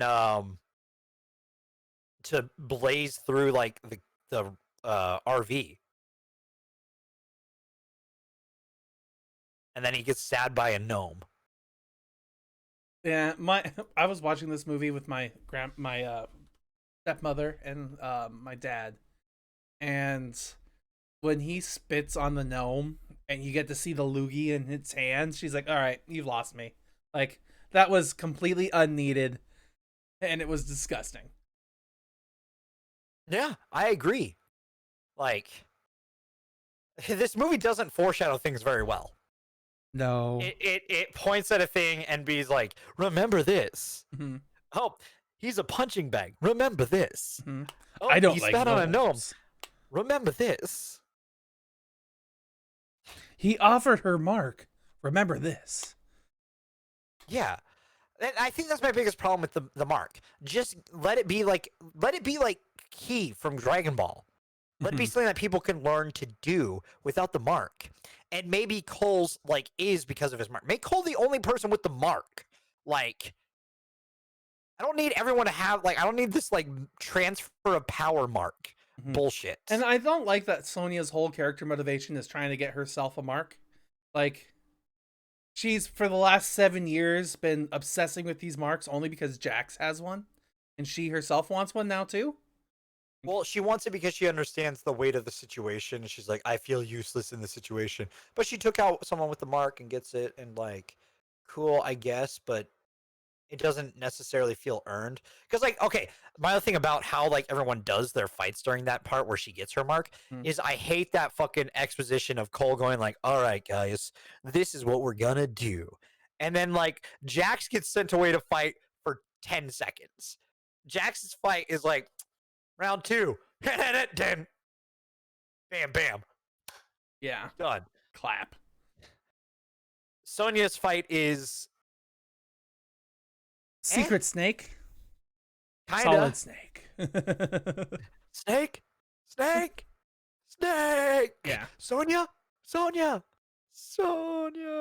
And like she just reappears to like kill Melina, which by the way just continues to prove the point that Cole can't win a fucking fight on his own. Cole should have been able to kill Melina on his own. It really 100%. undermines how important he is and how like his character. His character is the perfect one to take on Melina because he's made of fucking armor and she bites things, but we never see her fucking bite things, so never mind. That's not what she does. I would have loved to have seen her bite onto one of his batons and like try to gnaw through it to get to him. I would have liked to see. So you know what I would have liked to see is her bite Sonya earlier, okay? Yeah. On the shoulder, and then her to go do the same thing on Cole, but it hurt her. Hey, that's a cool way to show that the strength of his suit, like outside of taking a Goro punch. Which that was confusing to me. Was it a suit or was it actually a part of him? It's both, Steven. It's magic. Yeah. It's an art because he can generate more based off of how much he's absorbed. It's magic. Yeah. It's magic. Ooh, Ooh. And then we get to the final fucking fight. The 2v1. Also, before that, like when Liu Kang says for Kung Lao, that's not the dude who killed him. So it doesn't make sense to say that. Fatality for Kung Lao. It just means that anytime Liu Kang kills somebody, he's going to say that now. Fatality for Kung Lao. For Kung Lao. This is all for Kung Lao. Fatality. Yeah. For Kung Lao. But like that final fight, Cole is not interesting. We haven't seen fucking Scorpion since the first goddamn scene. Except for in the flashes and the dreams. But does that count? No. And Sub-Zero has literally just done since killing Hanzo and making him into Scorpion was I'm no longer Bihan. I am Sub-Zero. Thrown ice and freeze Jack's arms, which was cool. Yeah, Jack's arms part I thought was pretty cool. It could have been better. And then nothing until the final fight. Just standing there next to Shang Tsung. And then they all end up in the final fight, and like I'm not invested in the characters at that point. Like, I think Sub-Zero would have been cooler to go up against if he had interactions with Cole. Yeah. But they have zero interactions with each other outside of Sub-Zero throwing an ice ball at him once. Because, all we ever know in this movie specifically is Sub-Zero is trying to avenge another clan. The Liu Kang or whatever. Liu Kang.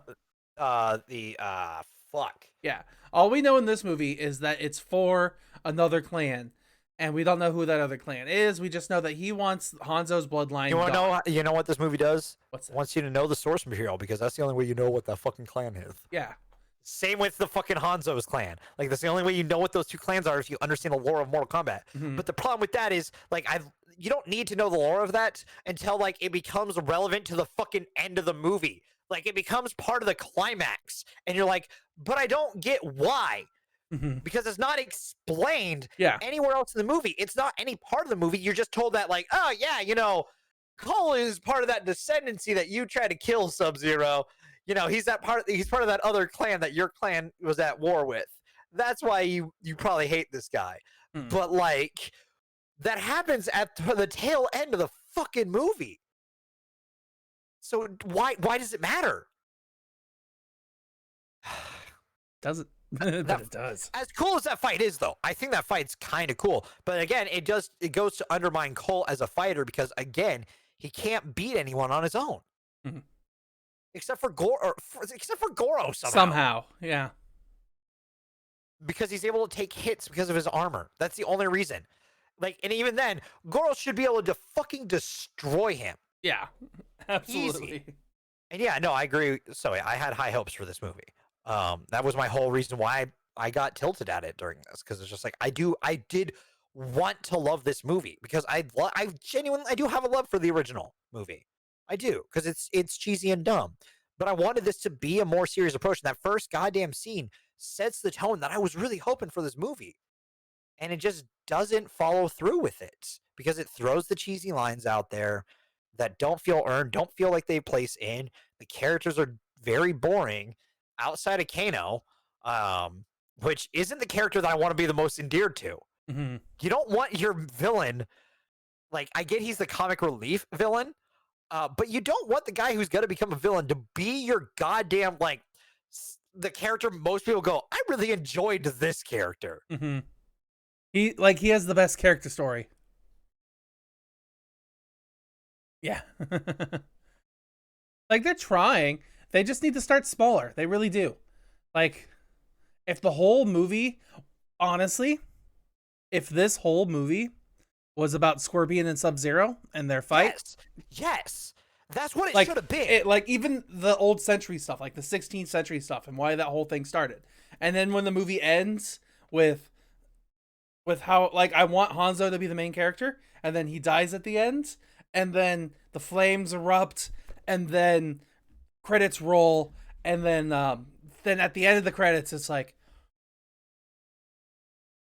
and then we can jump to the second movie centuries later. You know what we could have done? You know what we could have done? Is done in earlier Mortal Kombat, where let's say we do a Mortal Kombat where it's like you get Buhan, you get Hanzo, you have Kung Lao, like this the one who Kung Lao is descendant from, and do that one. Do like the centuries ago version of it, right? We can't compare it to that. We can't compare it to Annihilation, okay? That's just a different ballgame. We're not at Annihilation yet, sadly. We'll wait for the sequel to compare to that. Mm-hmm. I did say they should just kill off Cole Young at the get-go. Which I think they will, honestly. Why not? Because he's not a character. Yeah. Like, they'll probably have him show up. He'll be in the first scene. Oh my god, they're gonna fucking Channing Tatum him in the G.I. Joe movies. Yeah. I kind of want it to be like, I'm leaning more towards DC Universe. It's like, don't worry, guys, I could fight him. And it's Green Lantern flying towards... Yeah, you know what I'm talking about. Yeah. And just yeah, exactly. And then he's dead. Just, Cole's dead.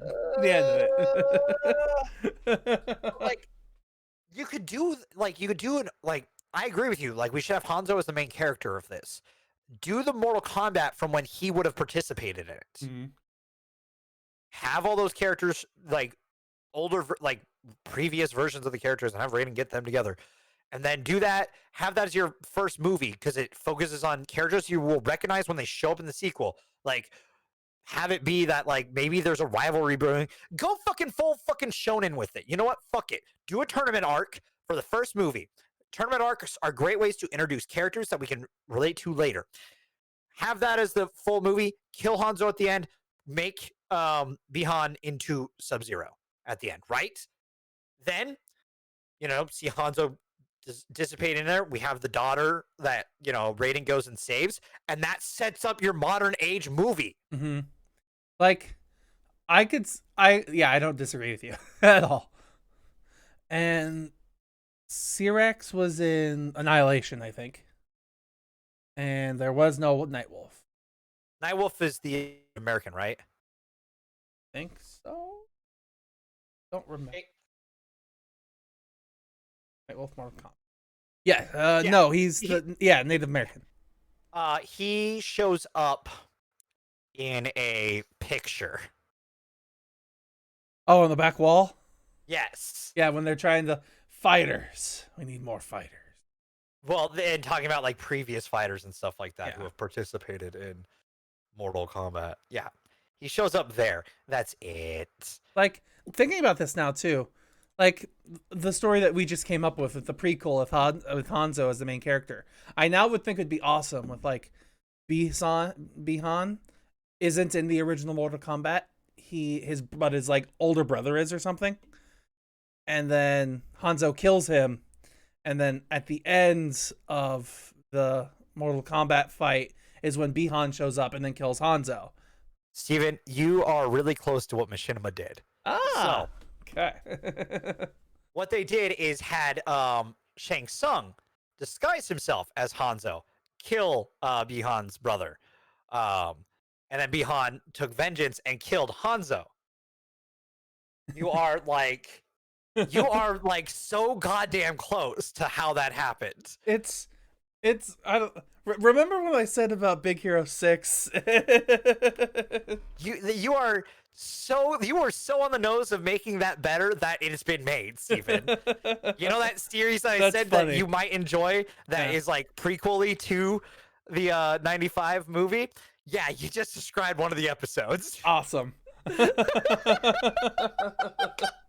Cool. Like, we're good at this. You said that, I'm like, damn, like you're not wrong because they've done it, and it was kind of cool. Like, I should become a storyteller. I guess, and that's part of the problem with this. Like, it's and like so we said in chat, like, you know, the fans can make a better, more coherent, more combat movie. Like, and we can't because like that would be really cool. Like, let's say, you know, Bihan and Hanzo make like a friendly rivalry through the tournament, trying to be the hero, and Hanzo wins the tournament over Bihan, and like they get back to Earth, and all of a sudden like Hanzo kills Bihan's brother, and like as like Hanzo runs away from the fight, he disappears because he's a ninja, and Bihan's like, "I will get vengeance on you for this," and it shows. He, you know, we see Hanzo up in the shadows, and all of a sudden it changes into Shang Tsung, and that's where the movie ends. And then we open with the opener that we got for this movie, for the next movie. Work, right? But there's so many ways to make this better. Yeah, but then we'd still need a better connection between Hanzo and Cole Young. Oh, I 100% agree with that. That should not be the connecting tissue. Like that in my opinion is not how this movie should connect to the present. Is through a descendant. Yeah, at least not that far along. Like maybe a more direct descendant, like maybe a grandchild. Or like, you know what they could do is show the tournaments that have happened since Hanzo's death where we've lost, while also showing like Raiden raise that family line off on the side. To hopefully have someone who could help, like if for some reason the heroes can't win one of these fights eventually, that like we can call on this family line if it comes down to that final moment, and then we can see that like then the Cole line makes sense. But like no matter how we put it now, it doesn't make sense. Yeah, like that too. Like also that Sub-Zero is like technically a good guy in this, or is that Scorpion's technically a good guy in this? Still kind of weird. Like he's not necessarily a bad guy in the game universe, but he's controlled and turned into evil. Like that was Shang Tsung's whole thing, was he manipulated Sub-Zero into becoming Sub-Zero for him, and he manipulated Scorpion into becoming Scorpion for him. So he had both of them. They hate each other's guts, but they will one-up each other because they're rivals, and then they're on his side. That's how you get to that point where they both are in it. God. Yeah, and this one he's summoned. Spoilers. We're in the spoiler section, so. Yes, but that's Sub-Zero's brother who's a good guy. Like his younger brother is a good guy. And becomes Sub-Zero, and then Bihan becomes Cyborg Sub-Zero. That's how that works. So that there's an evil Sub-Zero and a good Sub-Zero. Yeah. And actually, Bihan and Bihan's brother and Hanzo actually become friends. And like kind of reunite. Like the clans become at peace because of it, and it's like it works. It's a good story in the games. It makes sense. It makes fucking sense, Stephen. It makes sense. You're just defeated. Like you've been finished by this movie. It's not a flawless victory. No, it's not, but it's definitely a fatality. Noob Saibot? No, not that I could notice. There's no mention of anything interesting because anything interesting in this movie gets killed off. Yeah, there's no toasty moments either. Sadly, like in the first movie. Toasty. That's because they didn't have goddamn Johnny Cage in the movie because they wanted to create a new character, an OC. An OC. That is the driest goddamn character they could have made, Steven. Because that's so much more interesting than introducing Johnny Cage, Steven. But he's the fan favorite. They need to get you interested in the next movie. But I'm not interested, Steven! Well, there's a problem here! I think they missed something. It might have missed the mark. See, they might have missed the part where they make an interesting movie, Steven. See, what just happened here is they're Hanzo in the very beginning of the movie. HBO, they're like, all right, Warner Brothers, let's go. And they throw a knife at the big box office film, and Sub-Zero, the box office film, ducks out of the way. He's like, ha, you guys suck. And then when they rip it back and they cut across the face, they're like, perfect. We got a perfect movie, everybody. Let's go. Dream casting for Johnny Cage. I don't want a sequel. Ooh, what if Ryan Reynolds plays him? I don't think Ryan Reynolds would be a good Johnny Cage. The only person who would fit the age range would be goddamn, who's like a known actor, which would make sense, would be Zac Efron. Zac Efron. Not even like Channing Tatum, or... I think Channing Tatum might just be out, like... What about... A little too, like, I feel like he'd be a little too far, like, aged, if that makes sense. I hear ya. What's his name? At least the age range of what our characters are. I was about to say, if we ignore age, then, fuck, why am I forgetting his name? Brad Pitt. Oh.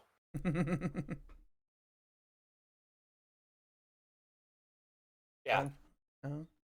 Even Soy says no. Well, that was to one of the ones that we said before that, Channing or Zach. I don't care which, because I genuinely don't want to Dreamcast this, because I don't care. I genuinely don't care. I don't care who they would cast as any of the characters going forward, because none of the characters they introduced in this one are interesting, and I'm not invested. I'm just not. No, the cool characters they had, they killed off. They killed off Kano. They killed off Kung Lao. Like, the two characters I actually kind of enjoyed, they killed off. Mm-hmm. They needed more Goro for sure to make him somewhat interesting. Mm-hmm. Other than this character who you don't think can talk at the beginning of this fight and then starts speaking halfway through the fight. Mm-hmm. Especially too, like looking at Goro when we first see him, I was like, oh wow, we're watching World of Warcraft. And then a couple minutes later, I was like, is this the first generation Hulk that I'm staring at? Like, just with extra arms.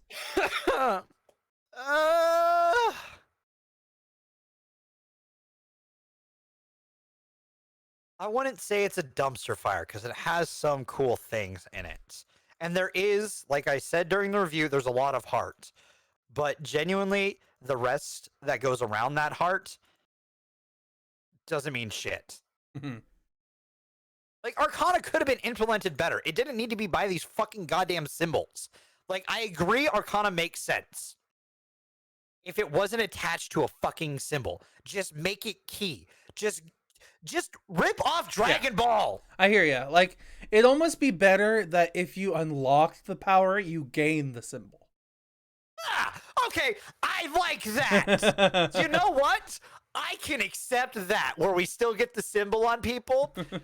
Okay, I can do that. Okay. And like, maybe the reason why Cole has it is as a kid and he doesn't remember, he unlocked it and he's just repressed that memory. Maybe, yeah. Of him, like, maybe just like ending up in a situation where he got like beat the fuck up when he was bullied as a kid in the orphanage. Well, like, he was trying to defend a friend or something like that, and he was getting beat up, and like he, the Arcana came out, and but he still got hit upside the head, so he kind of like got knocked out and like kind of so like Dragon Ball. Kinda. Bihan is the real name of Sub-Zero, by the way. Boy. Yeah, Bihan. Yeah. Sub-Zero's name. Yeah, totally. And then Hanzo Hashi Sashi. I was about to say, I don't have it pulled up, so I'm not going to try. But yeah, or Scorpion. Like that would make you know what? That would make the symbols make more sense to me. You know what? I'm for that idea, Steven. Makes more sense. Like instead of getting the symbol and then having to unlock the power. Mm-hmm. Yeah, it's the original Sub-Zero. Yeah, he's centuries years old, man. I don't know. What year does this is it actually the year 2021 in this Mortal Kombat movie? Roughly. Okay. Probably. So, yeah. This Sub-Zero is a couple hundred years old. Somehow. Unexplained. Not just a couple. What? That would have been 400 and some odd years later. Well, I mean...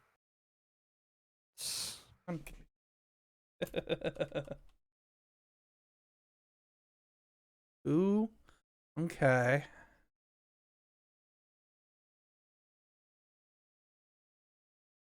Okay.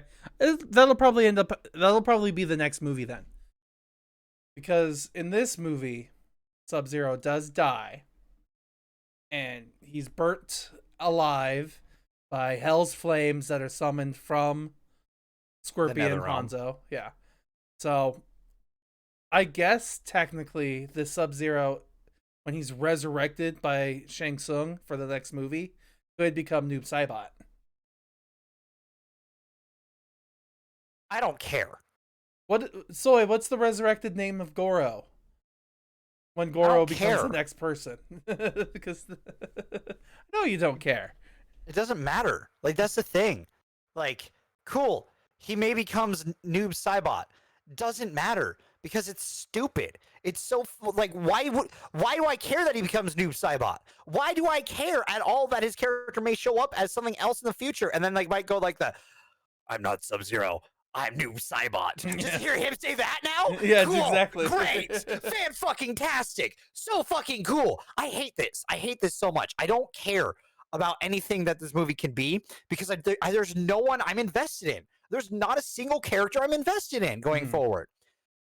And I hate that. I hate that. If you're going to do a franchise, at least make me invested in people. Has Warner Brothers learned nothing from the DC that they've created? Warner Brothers just hasn't learned anything. They stopped paying attention to the movies they made years ago. The only thing that I'm invested in that's a franchise-wise is the Monsterverse because I like the monsters in it. I like Godzilla and I like King Kong.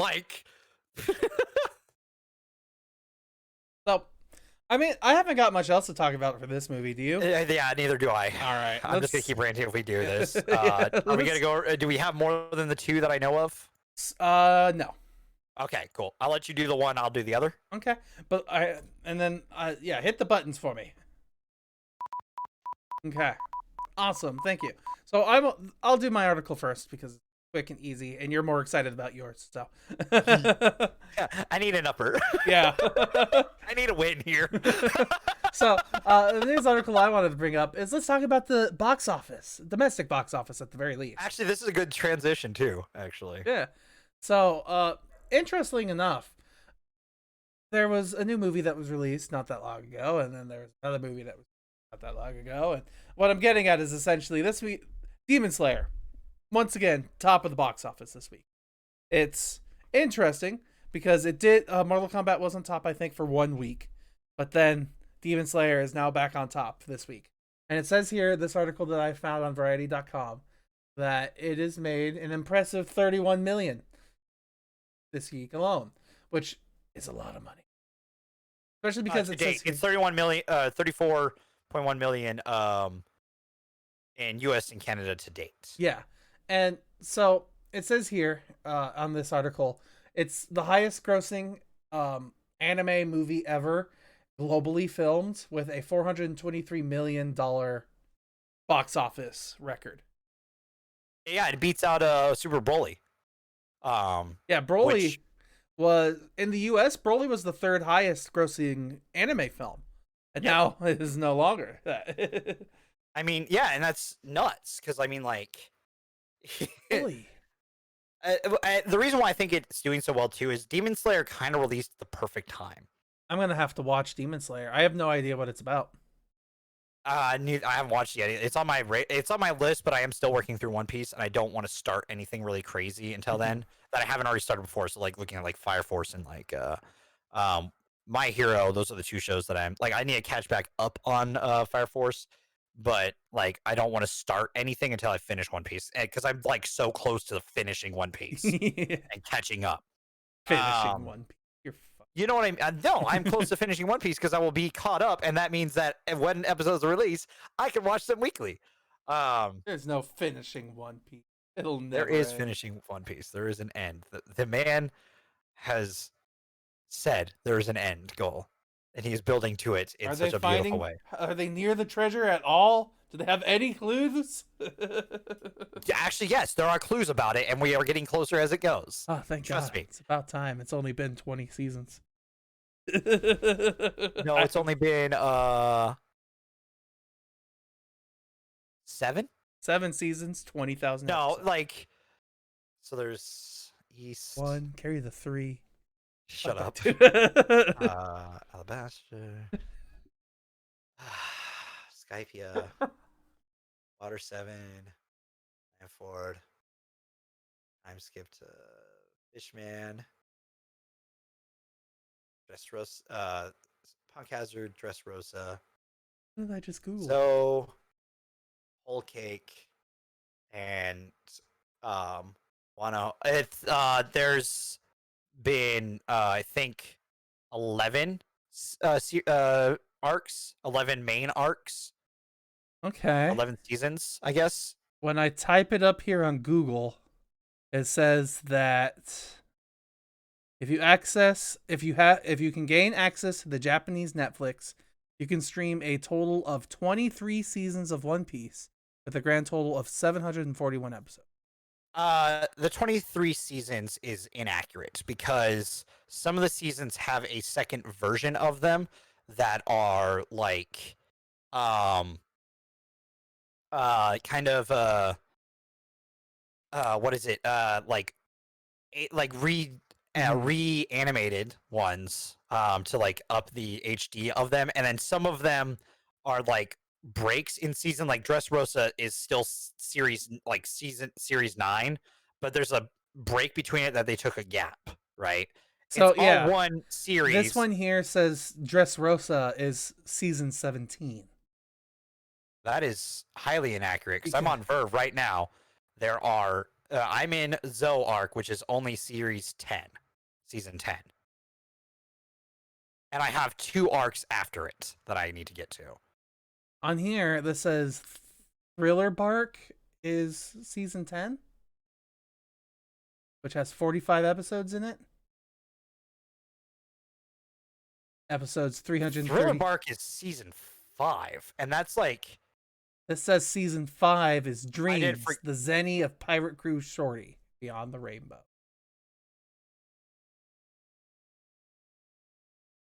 Like, it has this broken up. The weird one here is like season 1 is episode 1 to episode 61. That's right. It's called the East Blue arc. Yeah. Yes. Then the next arc is Entering into the Grand Line, which is season 2, it says here, and it's only 15 episodes. That's wrong. Right. Then season 3 is introducing Chopper at the Winter Island, and that is 23 episodes long. And then it says the next story arc in next season 4, is the arrival in Alabasta, and that one is 40 episodes long, or 39 episodes long.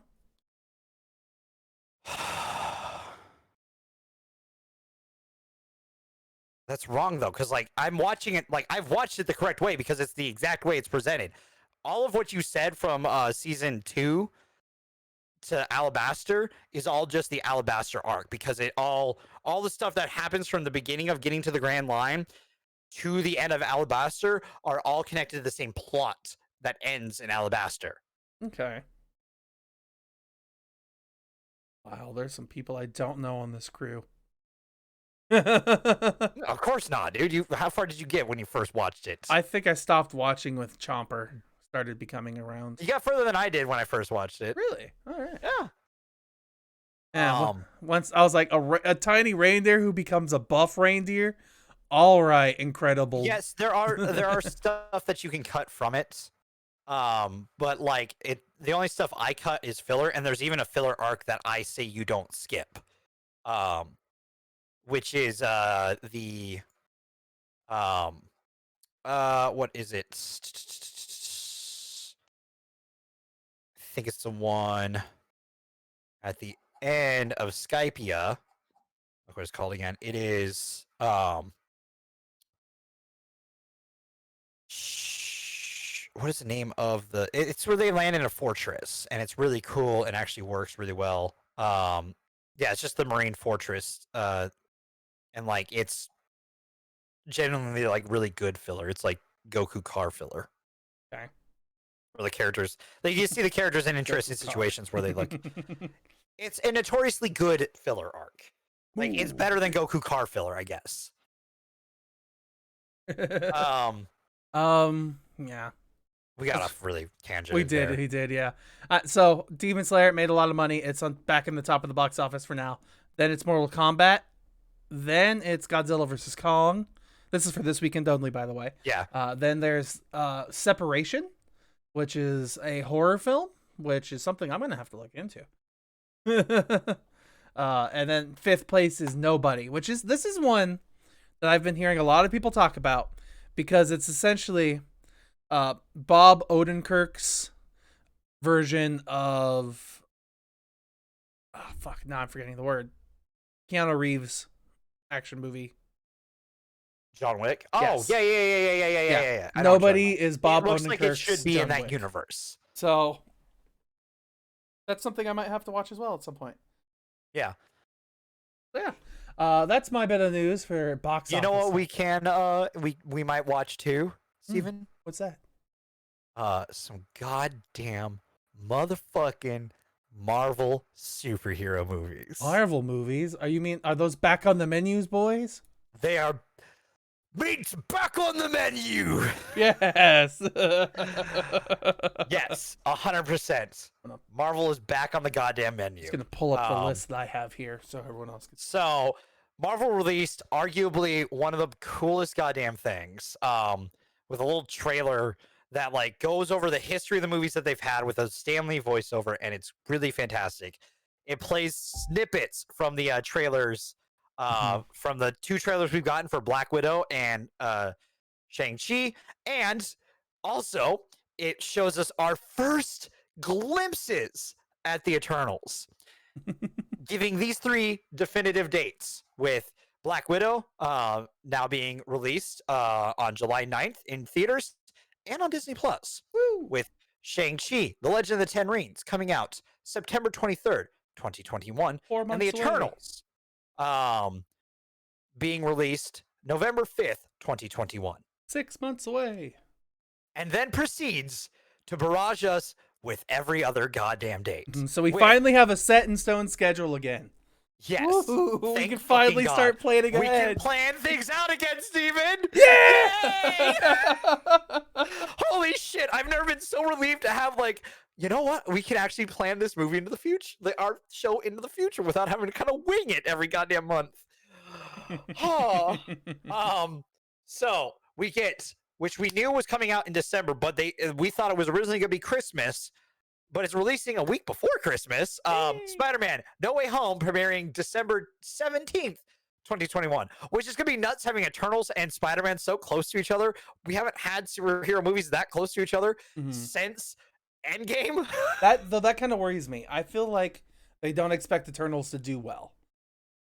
I don't think it's entirely that. It's because Sony needs to make money too. Since it's technically Sony that would choose that release in a sense, like it's a cooperative release, and they're like, hey, I know you need money, Disney, as well, but please help the small guy here. Can we release a movie this year? And Disney was like, yeah, we'll put you into December, because we don't have a Star Wars movie releasing. I don't know when we'll get one of those again. who God knows when. But then we get definitive dates for, and some of these definitive titles. Thor: Love and Thunder premiering May 6th, 2022. We have Doctor Strange in the Multiverse of Madness, March 25th, 3 days after my goddamn beautiful birthday gift for me, 2022. With Black Panther getting a title, Black Panther Wakanda Forever, releasing July 8th, 2022.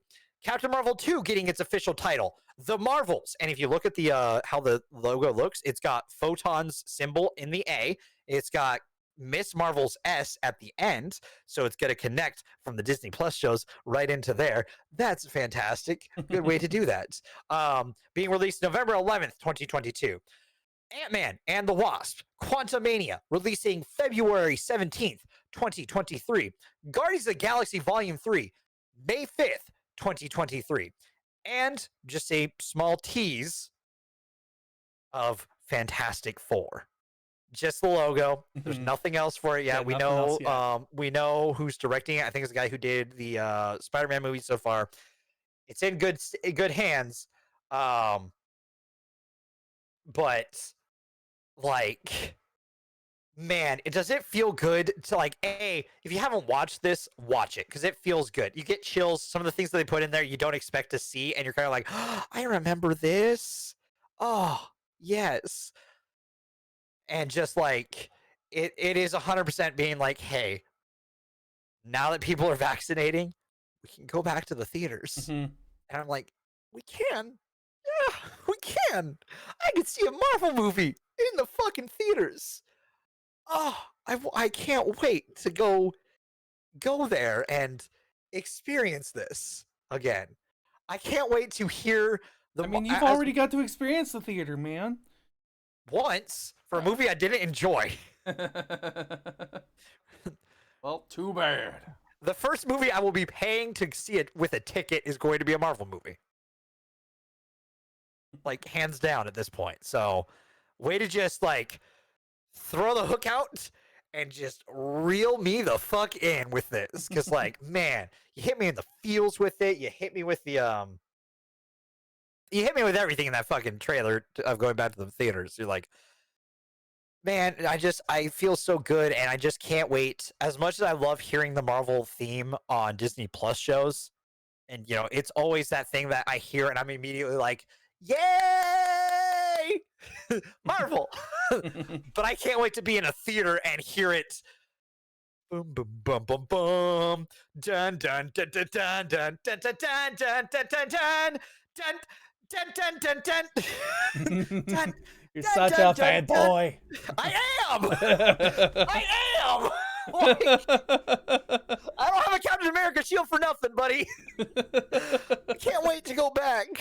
Oh, God. And, like, also just getting official titles for some of these. Like, getting Black Panther's official title, getting the Marvel's official title. Like, I cannot wait to see where this goes. Especially with wondering how they're going to tie in Disney Plus to it, too.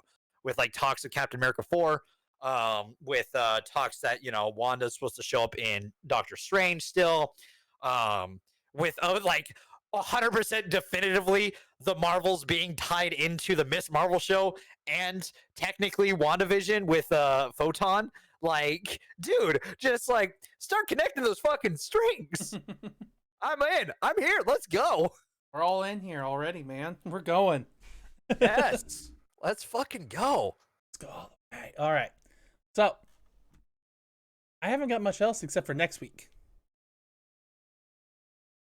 Anything else you want to talk about? Next week. Yeah, right. Next week. Cool. So, before I talk about this, to the public, I messed up a little bit. We both messed up on this. Yeah. I forgot that we watched Shrek already. So, we're not doing Shrek and Shrek 2. However, I kind of want to throw a second audible at you here, Dev. Because we had come up behind the scenes that we were going to do Tangled and Shrek 2. Are you going to suggest another triple week? I wasn't going to suggest a triple, but maybe we could swap out. I want to keep Shrek 2. Can we swap out Tangled for a new movie that just came out to Netflix called The Mitchells versus Machines? You know, actually, I can live with that because I've heard pretty good things about it. And it's animated by the same people who animated Spider-Man in Into the Spider-Verse. Then that is the one we will be talking about because it's new. Then so there's probably not much we could say about Shrek 2 that hasn't been said. That it is a perfect sequel. Exactly. So it gives us something new and entertaining to talk about because both Tangled and Shrek 2 are going to be great conversations to have, especially because the whole idea is it's Mother's Day next week. So, yeah, this one at least will have a more family dynamic and we can see how the mom interacts with the family. Yeah. Hooray. Oh boy. Woo. So yeah, that's our next week. We're watching Shrek 2 first. And then we're going to go into the Mitchells versus the Machines. So yeah. Hopefully that's going to be great. From what I've seen people reacting to it, it looks like it's pretty good. Yeah, I'm pretty sure it'll be fine. That's kind of why I brought it up at the last second here. Like, seems like it'll be interesting. Can I borrow your Netflix? Yeah, it should be fine. All right, cool. We can watch it together. All right. So I haven't got anything else here. I haven't got anything else either. Okay. So yeah, I guess that's it, everybody. Thanks for being here. You're awesome. I appreciate you. Thanks for commenting and interacting with us as we're here because that's awesome. I always appreciate that. Like, comment, subscribe, leave a review. And we'll see you next week for Mother's Day edition of Critically Casual with Shrek 2 and Mitchell's versus the Mission. Yeah. Okay. Are we there yet? Next week. Are we there yet? Are we there yet? No. Are we there yet? No. Are we there yet? No. Are we there yet?